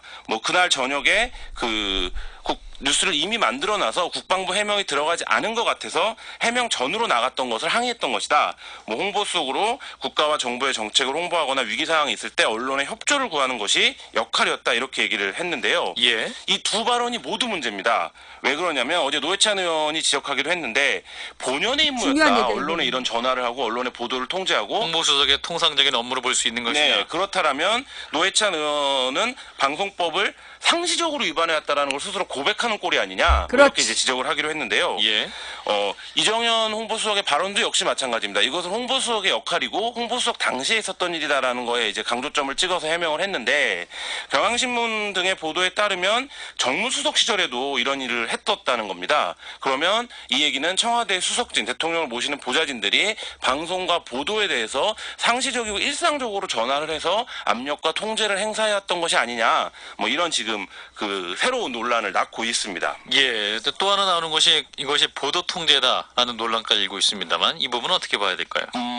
굉장히 입장이 첨예하게 맞서고 공세적으로 제기가 되고 있는데요. 예. 이게 청와대 보도 통제에 확실한 증거가 드러난 것이다 이런 입장들이 있습니다. 그러니까 KBS가 공영방송인데 이 공영방송의 독립성과 공정성이 이미 담보될 수 없는 지경으로 훼손됐음을 보여주는 사례다. 그래서 보도국장과 홍보수석이 선후배 사이로 서로 호칭을 하고 한 번만 도와달라고 하고 이런 발언들이 나온 것 자체가 이제 그렇다는 것이고요. 그다음에 또 녹취록에서 주목해야 될 것은 굉장히 구체적인 편집 방향에 대한 지시가 있었다는 점입니다. 네. 그리고 편성에 대해서도 굉장히 구체적으로 메시 뉴스에서는 불방시켜달라 이렇게 프로그램 이제 이름까지 나오니까. 네, 얘기를 하는데요. 이런 상황을 보면 KBS가 재원의 상당 부분을 정부에 의존할 수밖에 없는 상황에서 이런 지시를 과연 데스크나 경영진들이 거부할 수 있겠느냐 이렇게 보면 형법상의 직권남용죄나 강요죄도 적용해 볼 수 있음을 검토해봐야 되는 거 아니냐 이런 의견들이 나오고 있고요. 하여튼 지금까지 존재해왔 이명박 정부 이후에 계속적으로 보도 통제가 있어왔다 이런 주장들이 있었는데 이 녹취록이 그것에 어떤 쐐기를 박는 역할을 할 것으로 보입니다. 예, 이제 가장 또 핵심적으로 제기되고 있는 것이 이제 방송법 위반이다. 따라서 이제 검찰의 수사 의지만 있다면 얼마든지 징역형이 가능하다라는 주장도 나오고 있는데 이 부분도 좀 짚어주시면. 네, 더불어민주당 쪽에서 주로 이제 많이 제기하고 있는 의견인데요. 신경민 의원이 이제 MBC 출신이고 공영방송에 직접 있었던 분인데요. 네. 방송법에 처벌 조항이 있는 4조 2항을 위반했다라는 입장입니다. 4조 2항을 제가 읽어드리면 누구든지 방송 편성에 관해 이 법 또는 다른 법률에 의하지 아니하고는 어떠한 규제나 간섭도 할 수 없다 이런 이제 내용인데요. 그러니까 즉 방송사 외부에서는 어떤 경우라도 방송의 직접적인 내용이나 편성에 관여할 수 없다를 규정하고 있는 겁니다. 네. 이게 처벌 조항이 있는 규정입니다. 105조 1항에 따르면 규제나 간섭을 한 자에 대해서는 2년 이하의 징역 또는 3천만 원 이하의 벌금에 처한다 이렇게 되어 있거든요. 네. 근데 지금 이정현 홍보수석의 녹취록은 어떻게 설명을 하더라도 이 조항의 위반으로 보는 것이 맞는 것 같습니다. 그렇다면 결국 처벌 조항이 있는 방송법 위반했다는 얘기가 되고요. 근데 이와 관련해서는 앞서 얼마 전에 MBC 녹취록이 나온 적이 있었습니다. 백종문 본부장이 외부 인사들과 만나서 이러쿵저러쿵 MBC의 보도에 대한 얘기를 한 적이 있는데 이때 방통위를 국회가 불러서 이거 처벌해야 되는 거 아니냐 이렇게 얘기를 했었거든요. 그때 방통위가 뭐라고 얘기했냐면 그 처벌하는 것조차도 그 외부의 간섭을 금지하는 조항에 위배된다. 그 처벌을 논의하는 것조차도 이렇게 네네. 얘기를 했습니다. 그러니까 이 조항이 굉장히 강력한 조항이다. 이런 걸 스스로 인정했던 꼴인데요. 이거에 비춰 본다면 지금 이정현 홍보수석이 한 행위에 대해서는 방통위 차원이 아니라 방송법 위반 여부에 대한 검찰 차원의 수사나 조사가 필요한 것이 아니냐 이런 지적이 굉장히 설득력이 있어 보입니다. 예, 그렇군요. 지금까지 이제 정황을 시간의 흐름에 따라서 좀 다시 한번 짚어본 결과 뭐랄까요? 어떤 보도 개입뿐 아니라 인사 개입도 있을 수 있었다라는 정황이 좀 드러나고 있는 상황인데 그렇다면 과연 당시에 전화를 KBS만 했을까? CBS에도 했었을까요? CBS는 안 했을 겁니다. 아, 네. CBS는 거기에서 나오는 이상한 방송에 해당됐을 가능성이 많기 때문에 저희는 전화를 안 했을 것이고, 아무튼 뭐랄까 이러한 부분에 대해서 어떤 뭐 사회적 개입이랄까요? 어떤 국정조사 논의까지 필요하다는 지적도 있습니다만 정리를 해주신다면. 네, 그 KBS 보도 개입의 문제에 대해서는 야당에서는 국정조사 청문회를 실시해야 된다라는 입장이고요. 국민의당은 좀 미온적인 태도이긴 합니다. 쟁점은 크게 두 가지로 좁혀지는데요.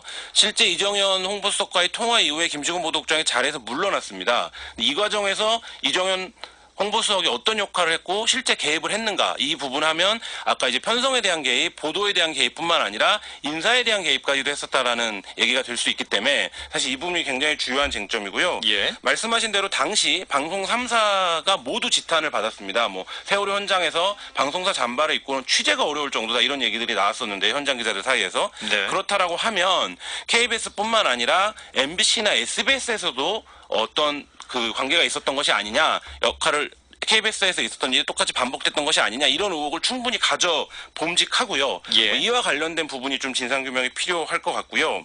또 한 가지 문제는 지금 세월호 특조위가 사실상 활동 시한이 종료됐는데 왜 세월호 특조위가 필요한지를 이 녹취록이 단적으로 드러내고 있다라는 겁니다. 네. 특조위의 조사 대상이 되어야 할 사람들이 특조위를 중단시키고 특조위의 활동을 막는 이런 상황들이 보도라고 하는 방송과의 카르텔을 통해서 이제 드러났다라는 거고요. 오늘 이제 대정부 질문 이틀째가 있지 않습니까? 네. 이 대정부 질문에서도 이정현의 보도 개입을 둘러싼 논란과 세월호 특조위 관련된 부분이 가장 큰 쟁점이 될 것으로 보입니다. 예. 아무튼 관련된 논의가 국회 내에서 더욱더 논의가 활성화될 수 있을 것 같군요. 네, 그렇습니다. 네, 어떤 KBS의 보도 개입에 대한 청문회를 추진할 계획이다라고 또 야당 내에서도 계속 목소리가 나오고 있는 상황이고, 아무튼 뭐랄까요, 또 언론사에 있는 입장에서는 이러한 것이 뉴스가 된다는 것이 서글픈 그런 네, 현실이기도 그렇습니다. 하네요. 그러니까 공영방송의 독립성이나 공정성, 보도의 어떤 형평성 같은 것들이 지금 수년째 계속 문제가 되고 있는데요. 네. 이 부분에 대해서 정치 권력 핵심에 있는 실세들이 직접적으로 개입하고 통제해왔다라는 점이 굉장히 좀 안타까운 것 같습니다. 네, 계속해서 후속 보도 나오는 대로 또 전해드리겠습니다. 한겨레 21의 디지털팀의 김환 팀장이었습니다. 고맙습니다. 네, 감사합니다. 두 개를 들어보니까, 예, 지금 권영철의 Y뉴스를 통해서 우리가 얻은 정보들이 있어요. 그죠? 예. 그 김시곤이란 사람은 친재벌 보수 성향의 사람이다 라는 거. 근데 이제 권영철 대기자 같은 경우에는 권영철 선임 기자 같은 경우에는 어떤 기자의 꼰대 정신으로 이걸 녹음한 거 아니냐라고 얘기를 했고, 그런데 지금 이 한겨레에서 분석한 내용을 보면 전혀 기자 정신도 꼰대 정신도 없는 행보를 보였단 말이야. 그렇다면 결국 이 녹음은 순수한 의도로 녹음된 게 아니지 않을까.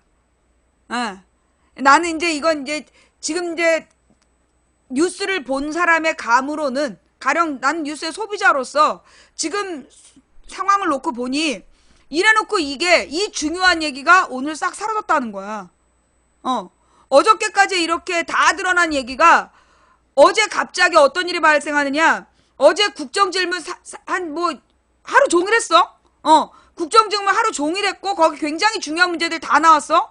그런데 모든 언론이 다 같이 짬짬이 해갖고 뭐만 다뤘어? 김동철이랑 새누리당 의원이랑 싸운 거.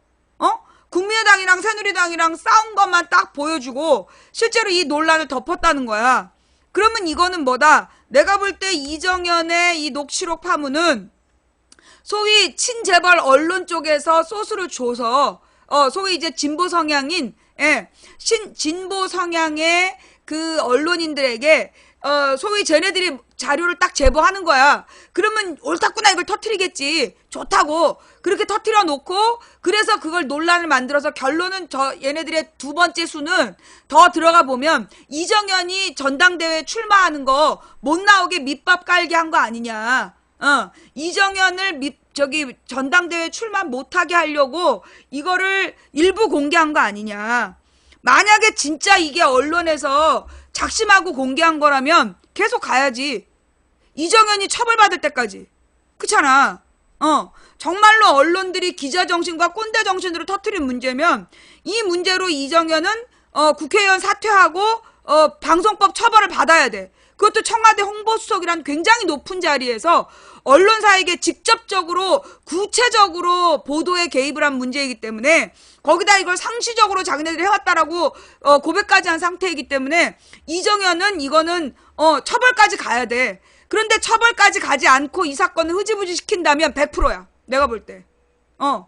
이건 100% 친재벌 언론이 친박하고 당권 경쟁하기 위해서 이정현 녹취록을 터트린 거 아니냐. 마찬가지로 서별관 회의도 그래요.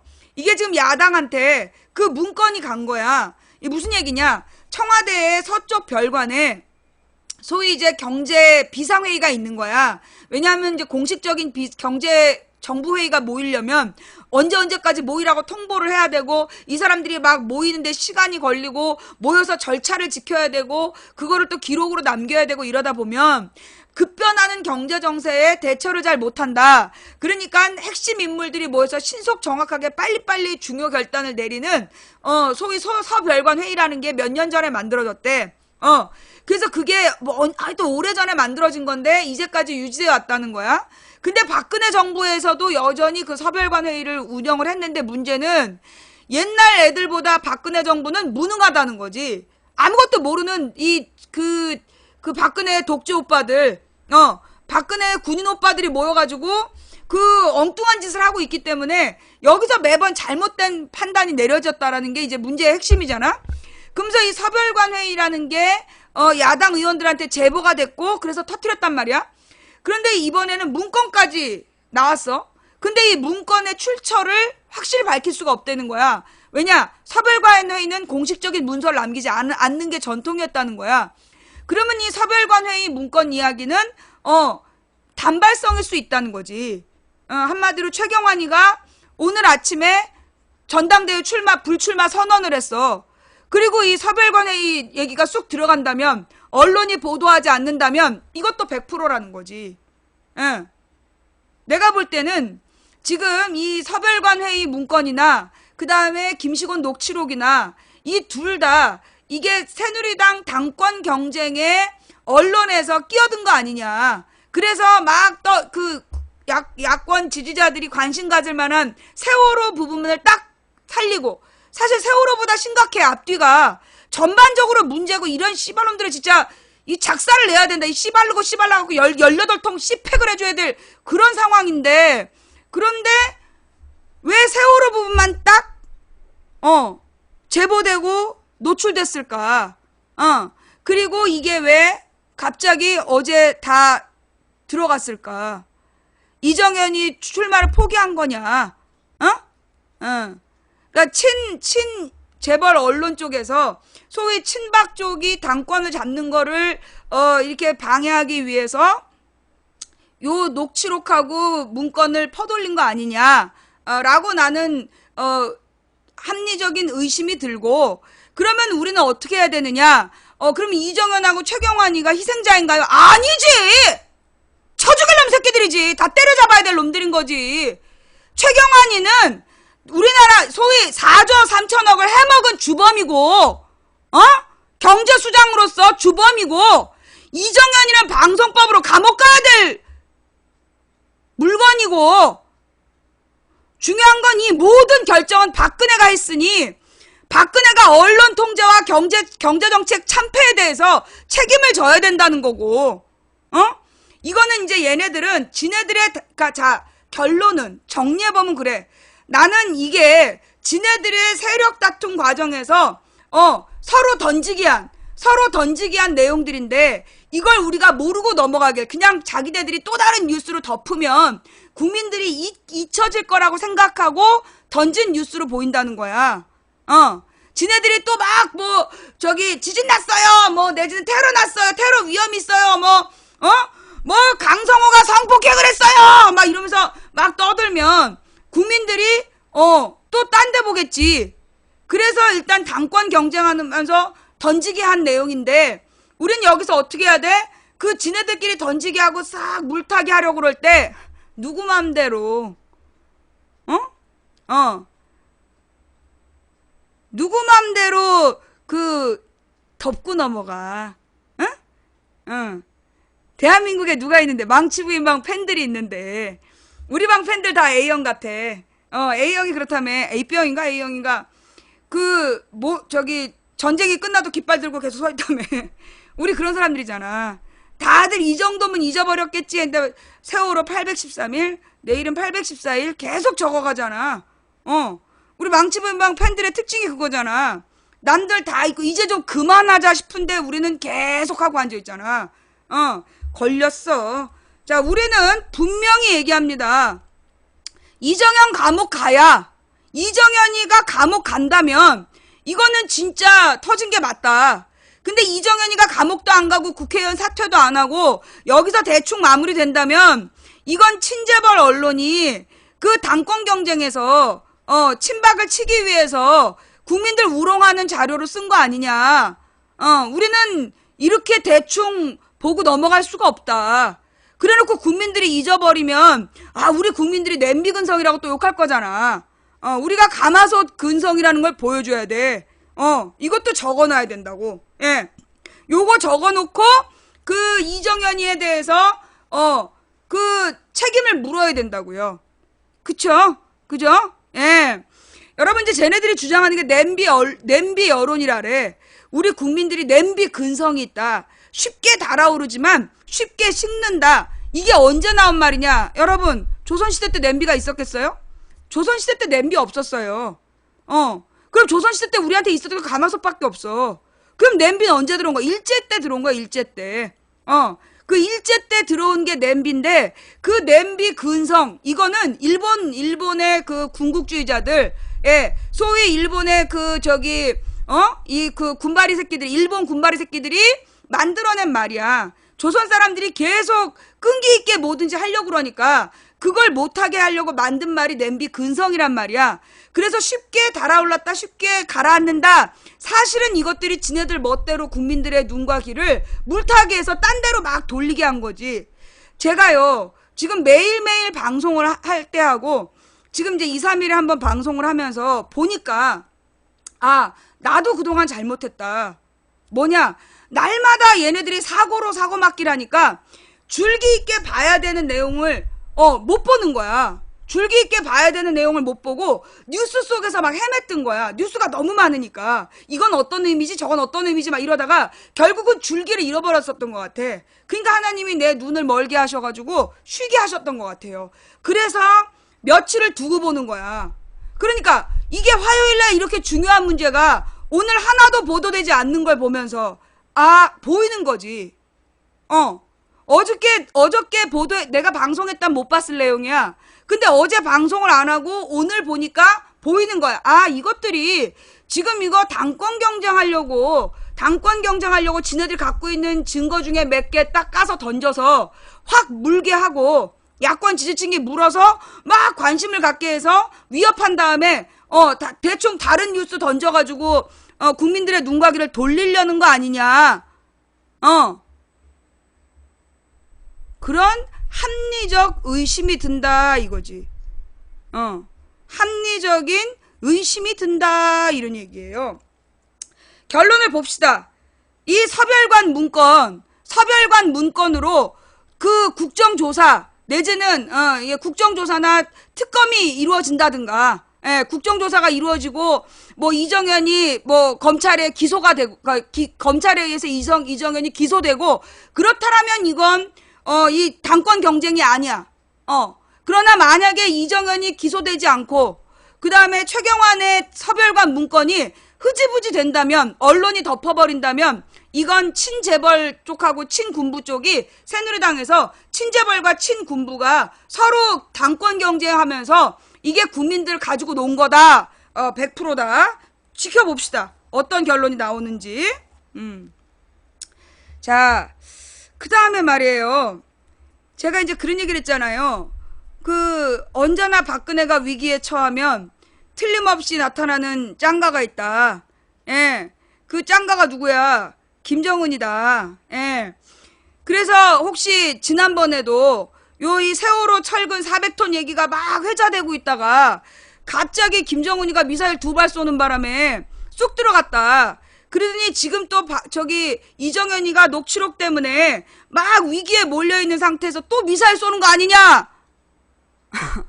듣나봐. 어떻게 쌌다는 얘기 없더라? 그죠? 예.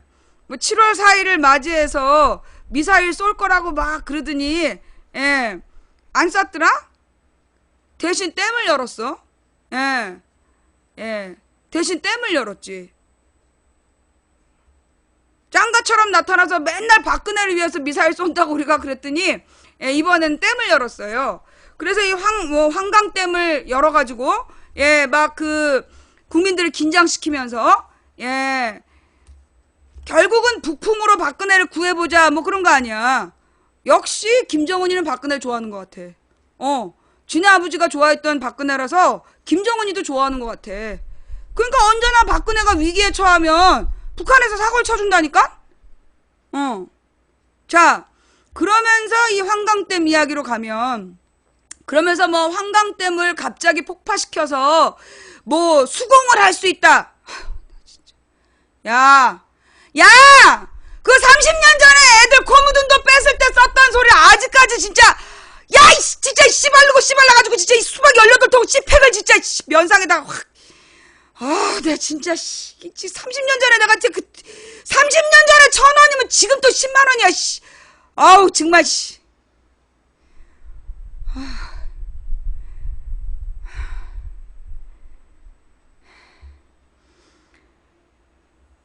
지하수 빠져갖고 구멍 난 걸 땅굴이라고 하질 않나 있지.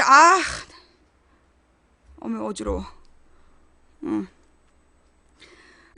전 거짓말 아직도 하고 지랄이야 진짜.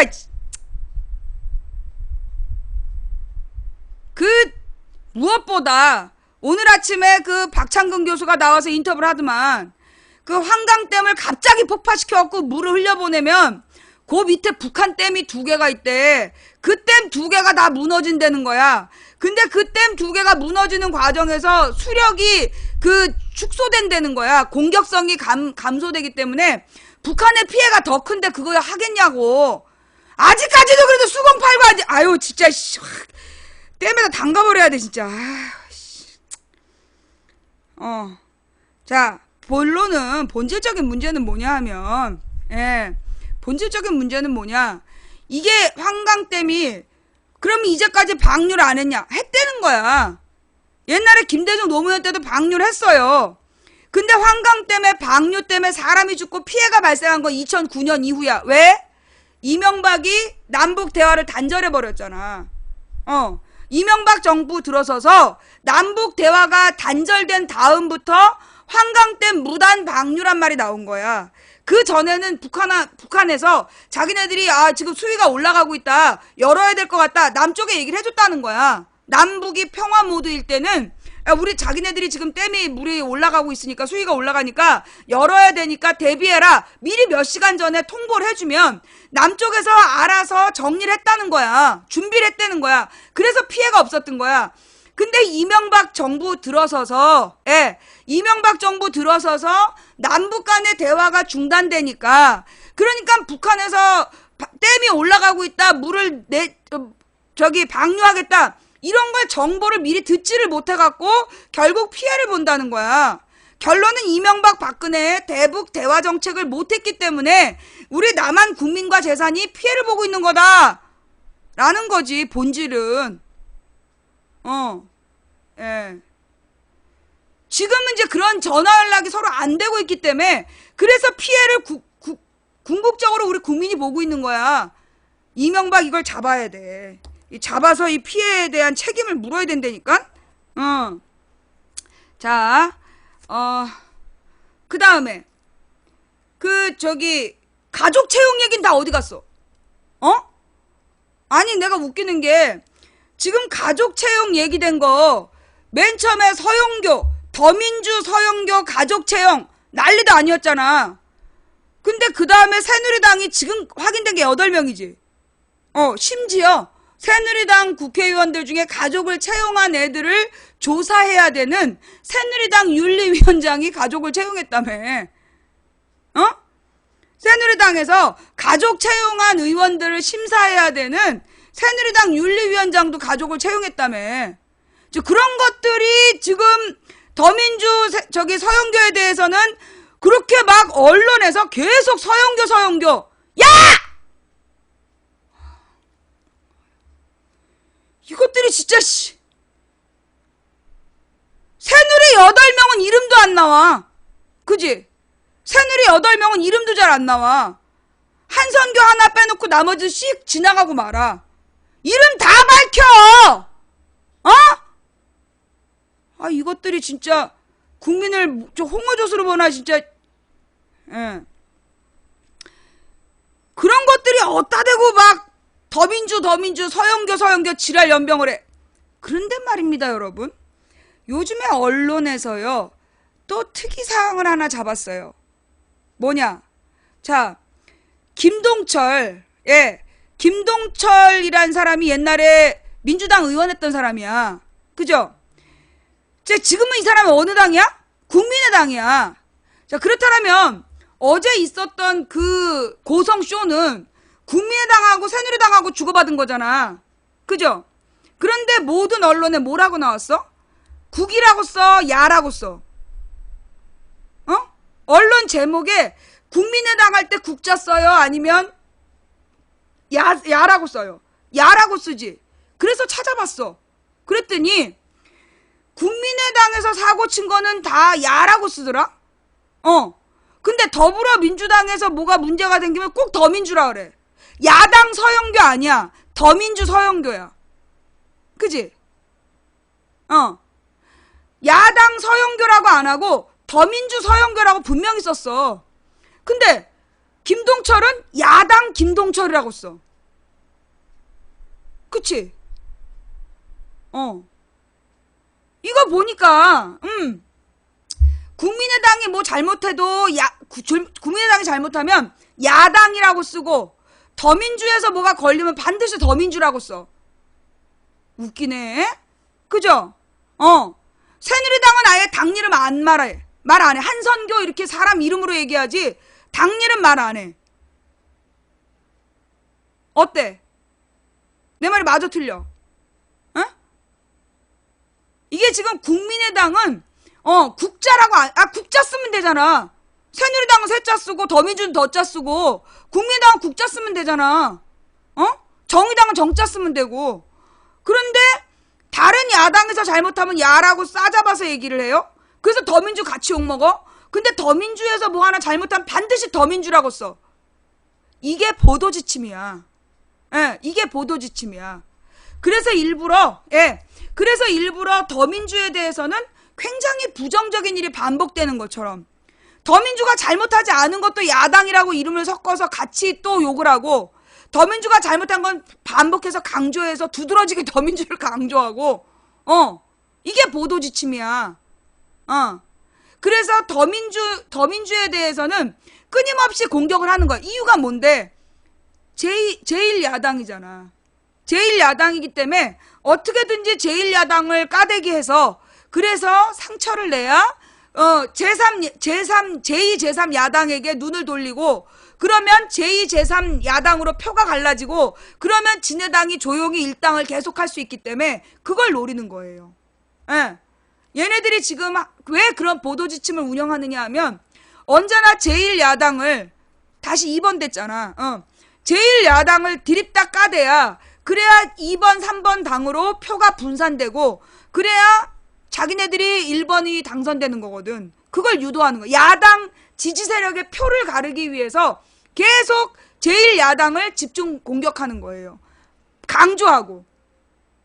아니 새누리당 서영교는 그렇게 욕을 더민주 서영교에 대해서는 그렇게 강조해서 욕을 하더니 새누리당은 8배야. 그치? 7개, 지금 현재까지 밝혀진 것만 8명, 이제 인원수도 밝히지 않아. 엊그저께까지는 그래도 새누리당 7명 얘기 나왔단 말이야? 근데 7명 말고 지금 윤리위원장 또 나왔어? 근데 그 얘기는 또 안 해.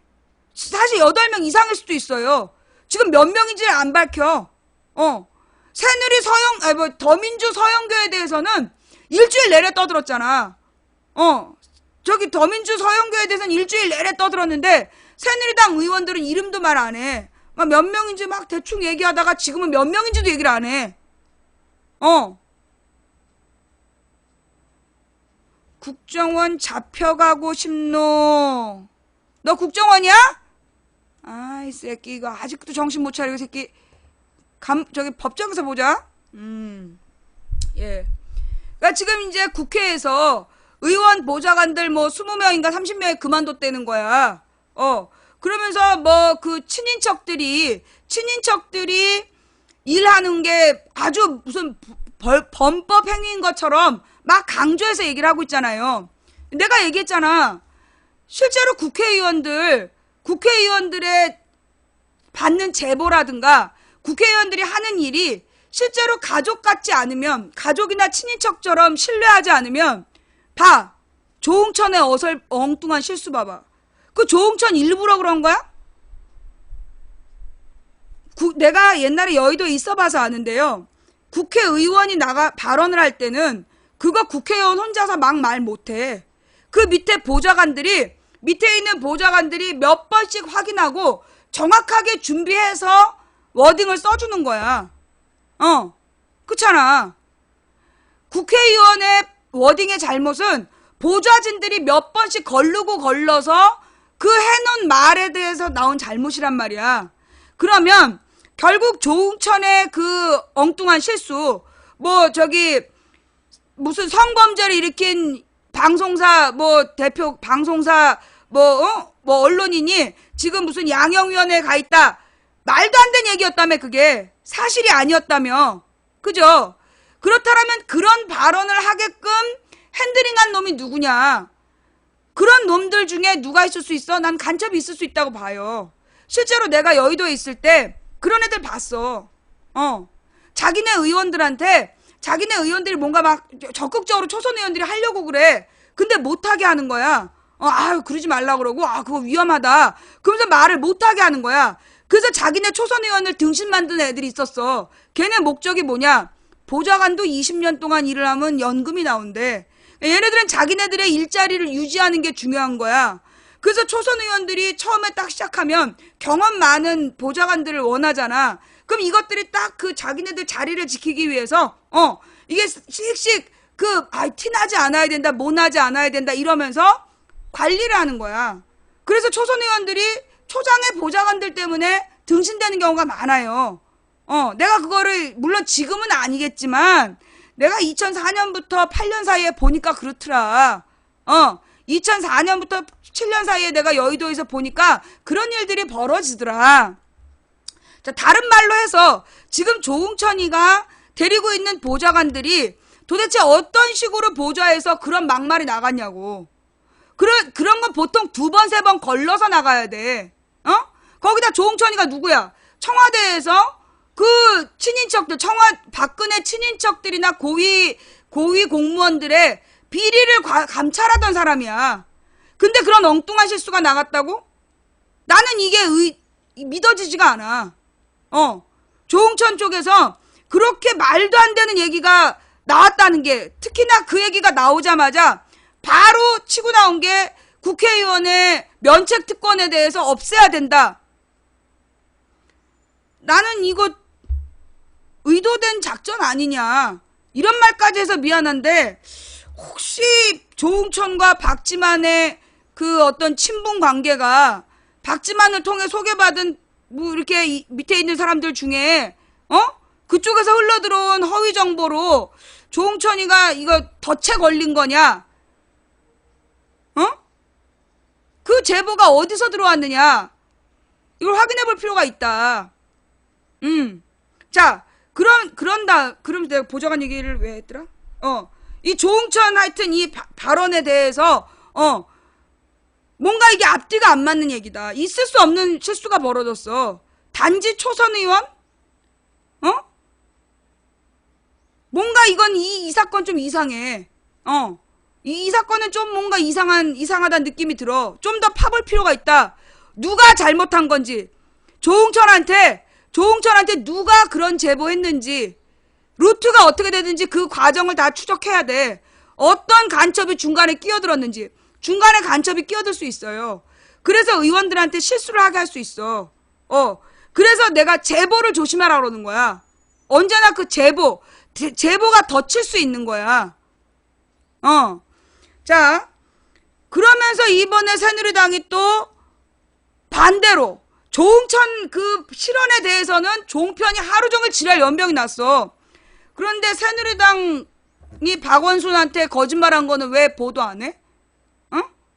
새누리당에서 뭐 박원순이 무슨 청년 실험 무슨 저기 기관 단체를 만들었는데 그 단체의 대표가 박원순의 측근이다. 그래서 박원순은 시민파가 아니라 측근파다. 이러면서 대대적으로 막 비판을 했다며. 근데 알고 보니까 그게 허위사실이었다며. 박원순이 자기 측근을 심었다라는 그 새누리당의 주장이 허위사실이었어. 예. 근데 그 허위사실 부분에 대해서는 왜 보도 안 해? 니네가 조응천이가 실수한 거에 대해서는 뭐 국회의원의 면책 특권을 없애야 된다고 지랄 연병을 해놓고 박 시장에 대해서 허위사실 유포한 건 왜 보도도 안 하냐고. 예.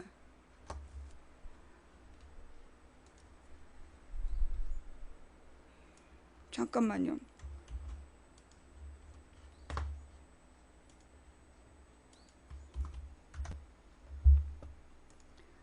새누리 측근 챙긴 박원순 뻔뻔해. 서울시 더민주 오보 같고 공세. 서울시 사단법인 마을 대표는 유창복이 아닌 이상훈이다. 새누리당이 5일 한 보도신문의 보도를 근거로 보수신문 동아일보래요. 박원순 서울시장을 원색 비난했다가 서울시가 오보라고 반박하고 야당으로부터 질타를 받는 등 곤욕을 자초했다. 동아일보는 이날 서울시가 청년활동 수당 사업의 위탁기관으로 사단법인 마을 컨소시엄을 선정했다며 사단법인 마을은 박원순 시장의 측근으로 알려진 유창복 씨가 대표를 맡고 있는 곳으로 지난해 다른 위탁사업 수행 때 감사원의 지적을 받은 적도 있어 논란이 예상된다고 단독 보도했다. 새누리당 지상욱 대변인은 이 보도를 근거로 논평을 통해 박원순 서울시장이 시민열세로 측근을 먹여 살리는 뻔뻔함을 보이고 있다며 박원순 시장은 오늘 취임 2주년 기자간담회를 통해 자신을 시민파라고 하더니 결국은 측근파였다는 사실이 드러났다고 박 시장을 원색 비난했다. 이거는 왜 그냥 냅두냐고. 얘도 면책 특권 없애.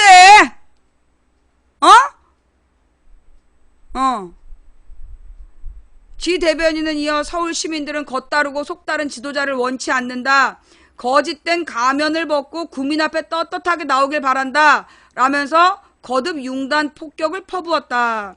하지만 이에 대해 서울시는 이날 오후 해명 자료를 통해 사단법인 마을 컨소시엄의 대표자는 이상훈 씨로 박 시장의 측근으로 알려진 유창복 씨가 아니다 라면서 유 씨는 다만 서울시의 또 다른 위탁기관인 마을 공동체 종합지원센터의 전임 센터장이었을 뿐이라며 동아일보의 보도를 부인했다. 서울시는 유 씨는 현재 사단법인 마을에서 운영과 관련한 어떤 직책도 맡지 않고 있다고 강조했다.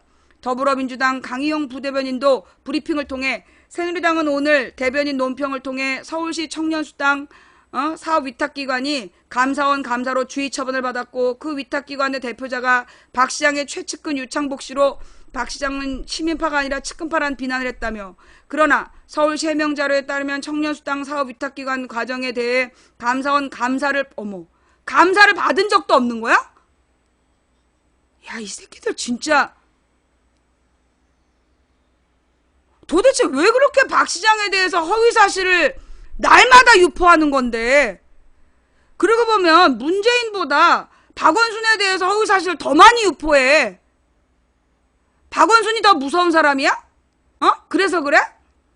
위탁기관인 사단법인 마을의 대표자는 현재 이상훈 씨로 유창복 씨는 아무런 직책도 맡고 있지 않다고 한다고 지적했다.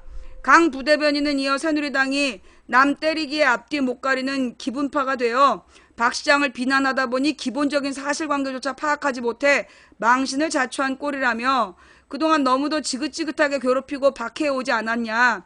이제는 그만두고 지자체의 청년정책 성공을 위해 함께 힘을 모아야 할 때 아닌가라고 꼬집었다.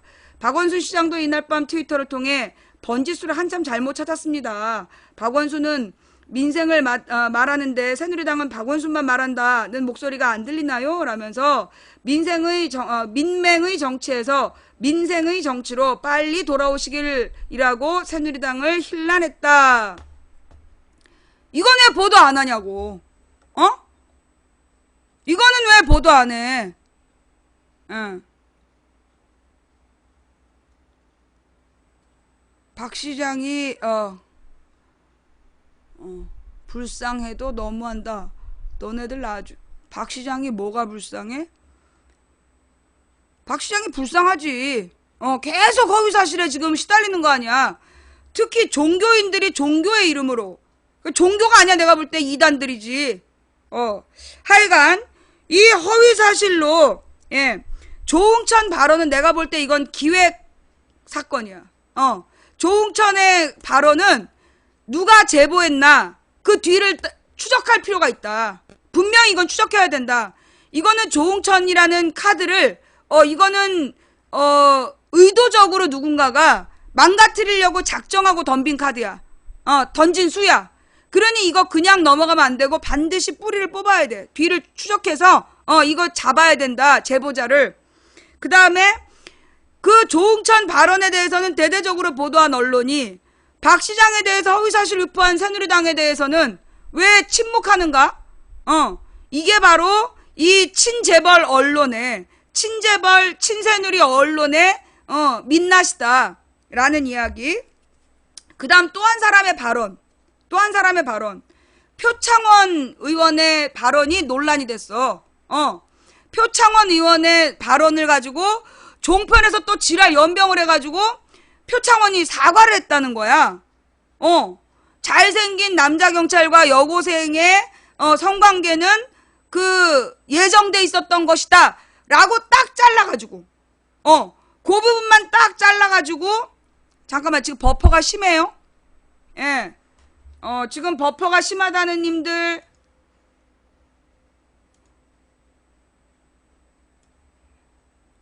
환경이 문제인 것 같은데요? 예. 버퍼가 있는 분들은 님의 환경이 문제예요. 예. 버퍼가 심하신 분들은 나갔다 오세요. 예. 버퍼가 심한 분들은 나갔다 오세요. 예.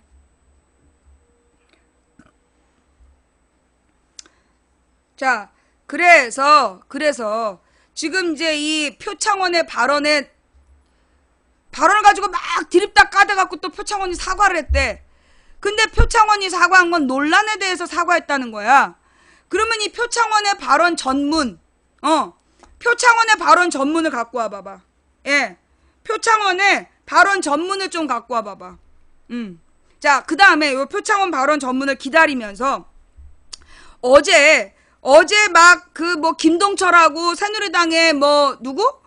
이 머시기? 하고 막 논란이 있었다는 거 아니야. 막 그 논란을 이렇게 큰 소리를 질러서 이제 내가 볼 때 이거 의도적으로 일으킨 거라고 봐. 아주 안 중요한 순간에. 그러니까 4일하고 5일의 국정 발언에서 이장우야? 그러니까 이제 이장우가 시비를 건 거 아니야. 김동철 발언에. 그죠? 김동철이 공식적으로 자기 순서를 얻어서 발언하고 있는데 그 의원석에서 이장우가 시비를 건 거잖아. 그쵸? 자, 그런데 시비를 건 내용이 너무 하찮은 거야. 그죠? 그 시비를 걸었던 내용이 되게 하찮은 내용이야. 별로 중요하지 않은. 이거는 아주 작전이라는 거지. 작전된 의도로 보인다. 아니, 그러니까 이거는 의도적인 작전으로 보인다. 왜? 실제로 그 앞뒤로 4일, 5일 동안에 나온 국정조사에서, 발언에서, 국정 질문에서 굉장히 중요한 이슈들이 굉장히 많았다는 거야. 392분 동안 굉장히 그 박근혜 정부의 핵심적인 잘못들, 뭐 이 서별관 회의의 문제, 이정현 녹취록의 문제, 사드 배치 문제, 아주 중요한 원전 5, 6호기의 문제 다 나왔다는 거야. 지금 우리 사회에서 다루어야 될 핵심 이슈들이 다 나왔는데 일부러 그때 가만히 있다가 대우조선 문제까지 아무 별로 중요하지 않은 부분에서 시비를 걸은 거야. 중요하지 않은 발언에서 시비를 걸어서 종편에서 그것만 내보낸 거야. 그러면서 싸잡아서 여당 야당 언제까지 이런 구태 정치를 봐야 되냐. 그래서 이제 국회를 비난하는 그런 보도를 유도한 거죠. 근데 내가 놀란 건 뭐냐. 내가 여기서 놀란 건 그 장면을 보고 그 밑에 사람들이 달린 댓글과 그 다음에 그 문제에 대해서 나한테 제보하는 사람들이 한결같이 국회를 비하하려고 일부러 의도적으로 국회를 그 비난하기 위해서 종편에서 쇼를 하고 있다. 이걸 알아보더라고. 옛날 같으면 이 보도를 보고 여야를 싸잡아서 국회의원들을 싸잡아서 욕을 했을 텐데 이번에 국민 반응이 다르더라는 거야. 그쵸? 내가 제대로 본 거 맞지? 내가 본 장면만 그런 게 아니라 여러분들도 다 그렇게 본 거지. 이번 문제를 딱 보면서 지금 이거 국회를 비하하려고 일부러 안 중요한 부분만 지금 이슈로 띄우고 있는 거 아니냐. 여론 반응이 그래.